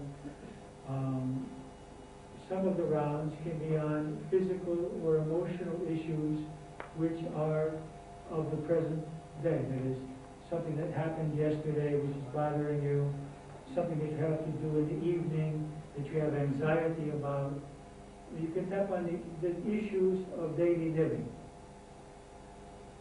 You can also save a few of the rounds for working on longer goals, such as greater self-esteem or greater self-confidence as you learn how to work tomorrow and the next day, towards removing obstacles towards manifesting goals, or getting free from traumatic experiences of the past. So you can have some time which is given to healing immediate problems, and other rounds which are there for solving more long-term problems that have been with you for a long time. Okay? Yes. Does the body position has anything to do with tapping? Like if you are laying down or You can do it lying down. Doesn't matter. No, it doesn't change anything because it's the body's energy field is the body's energy field. You can do it standing. I even do it walking because that's what during time I have. So I do it when I'm walking. I do it before meditation because it clears the energy fields before meditation or before relaxation. I do it while walking. I don't know, some people, I see that some people are not taking it very seriously. I am confused about that because I have been meditating for 35 years every day. And I have been practicing breathing techniques and exercise techniques. And I still have issues. And I don't know how other people can. Maybe I'm at a lower level of evolution, I don't know. Either people are fooling themselves and just not touching the issues that exist in them. Because I think that we all need this technique. Because I know I find it very useful in my life in dealing with situations. Always something will come up which needs to be worked on, or goals. It's a shame if you don't take it seriously. I mean, it can really, really change your life. There are over 20,000 doctors and psychologists and psychiatrists using the technique at this point around the world, and hundreds of thousands of people are using it for doing it.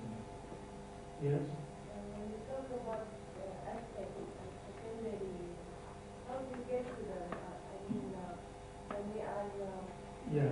within the process, it comes into our mind? Yes. What happens is that there are 3 ways. One way is that they often naturally come up from within. Yes, as the energy field is being harmonized, these other aspects that need to be dealt with take their place in the series of aspects, and they come to the surface, and you become aware of them. And that's a beautiful thing. You gain a tremendous amount of self-knowledge as you're doing it. I mean, I have realized so many things about myself which I hadn't realized simply by meditating or analyzing them. Very quickly, one after the other. Like you talk about the inner child, I mean, in psychology, they regress your body. Yes, I've been doing regressions for the last 25 years on people, and I don't find them necessary anymore. Just by doing this? Yeah. I'd be sitting there for hours, hypnotizing them, taking them back. Well, I don't do it anymore. Because with the tapping, it just comes to the surface. Also, I would spend hours with people doing catharsis, having them beat pillows and crying and shouting. I don't do that anymore either. Because it's not necessary. The energy field is released. There are times when there can be some catharsis, and I guide them through that catharsis, but nothing can compare to what I used to be doing all these years. The second way that you can become aware is that this book is really for that. This book talks to you about the aspects, and it helps you, if you read the chapter about the specific issue you want to work on, it will suggest to you 10 or 15 aspects for that issue, which come from my experience in working with people all these years. So the book will be open.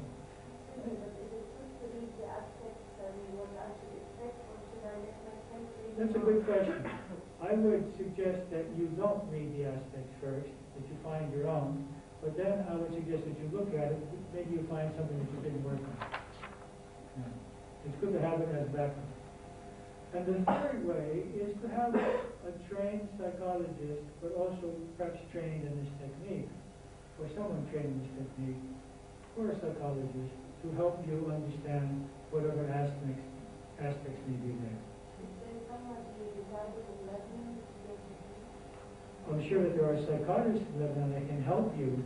I don't know of anyone that's familiar with this technique. I think there may be, is there anyone here that's doing EMDR in Lebanon? EMDR, eye movement desensitization preprocessing? Because that's a cousin of this technique. And if they're familiar with EMDR, they could probably help you with this also. Whose cousin? EFT's cousin is EMDR. I would be very willing, and I said this the first time, I mean, I would love to train a group of psychologists, or any doctors, or anyone, or masseuse people, or physical therapists. I mean, it's so useful for all of these, people working with addictions, sociologists, trauma victims. It's being used in Kosovo, it's being used in Bali after the bomb there now.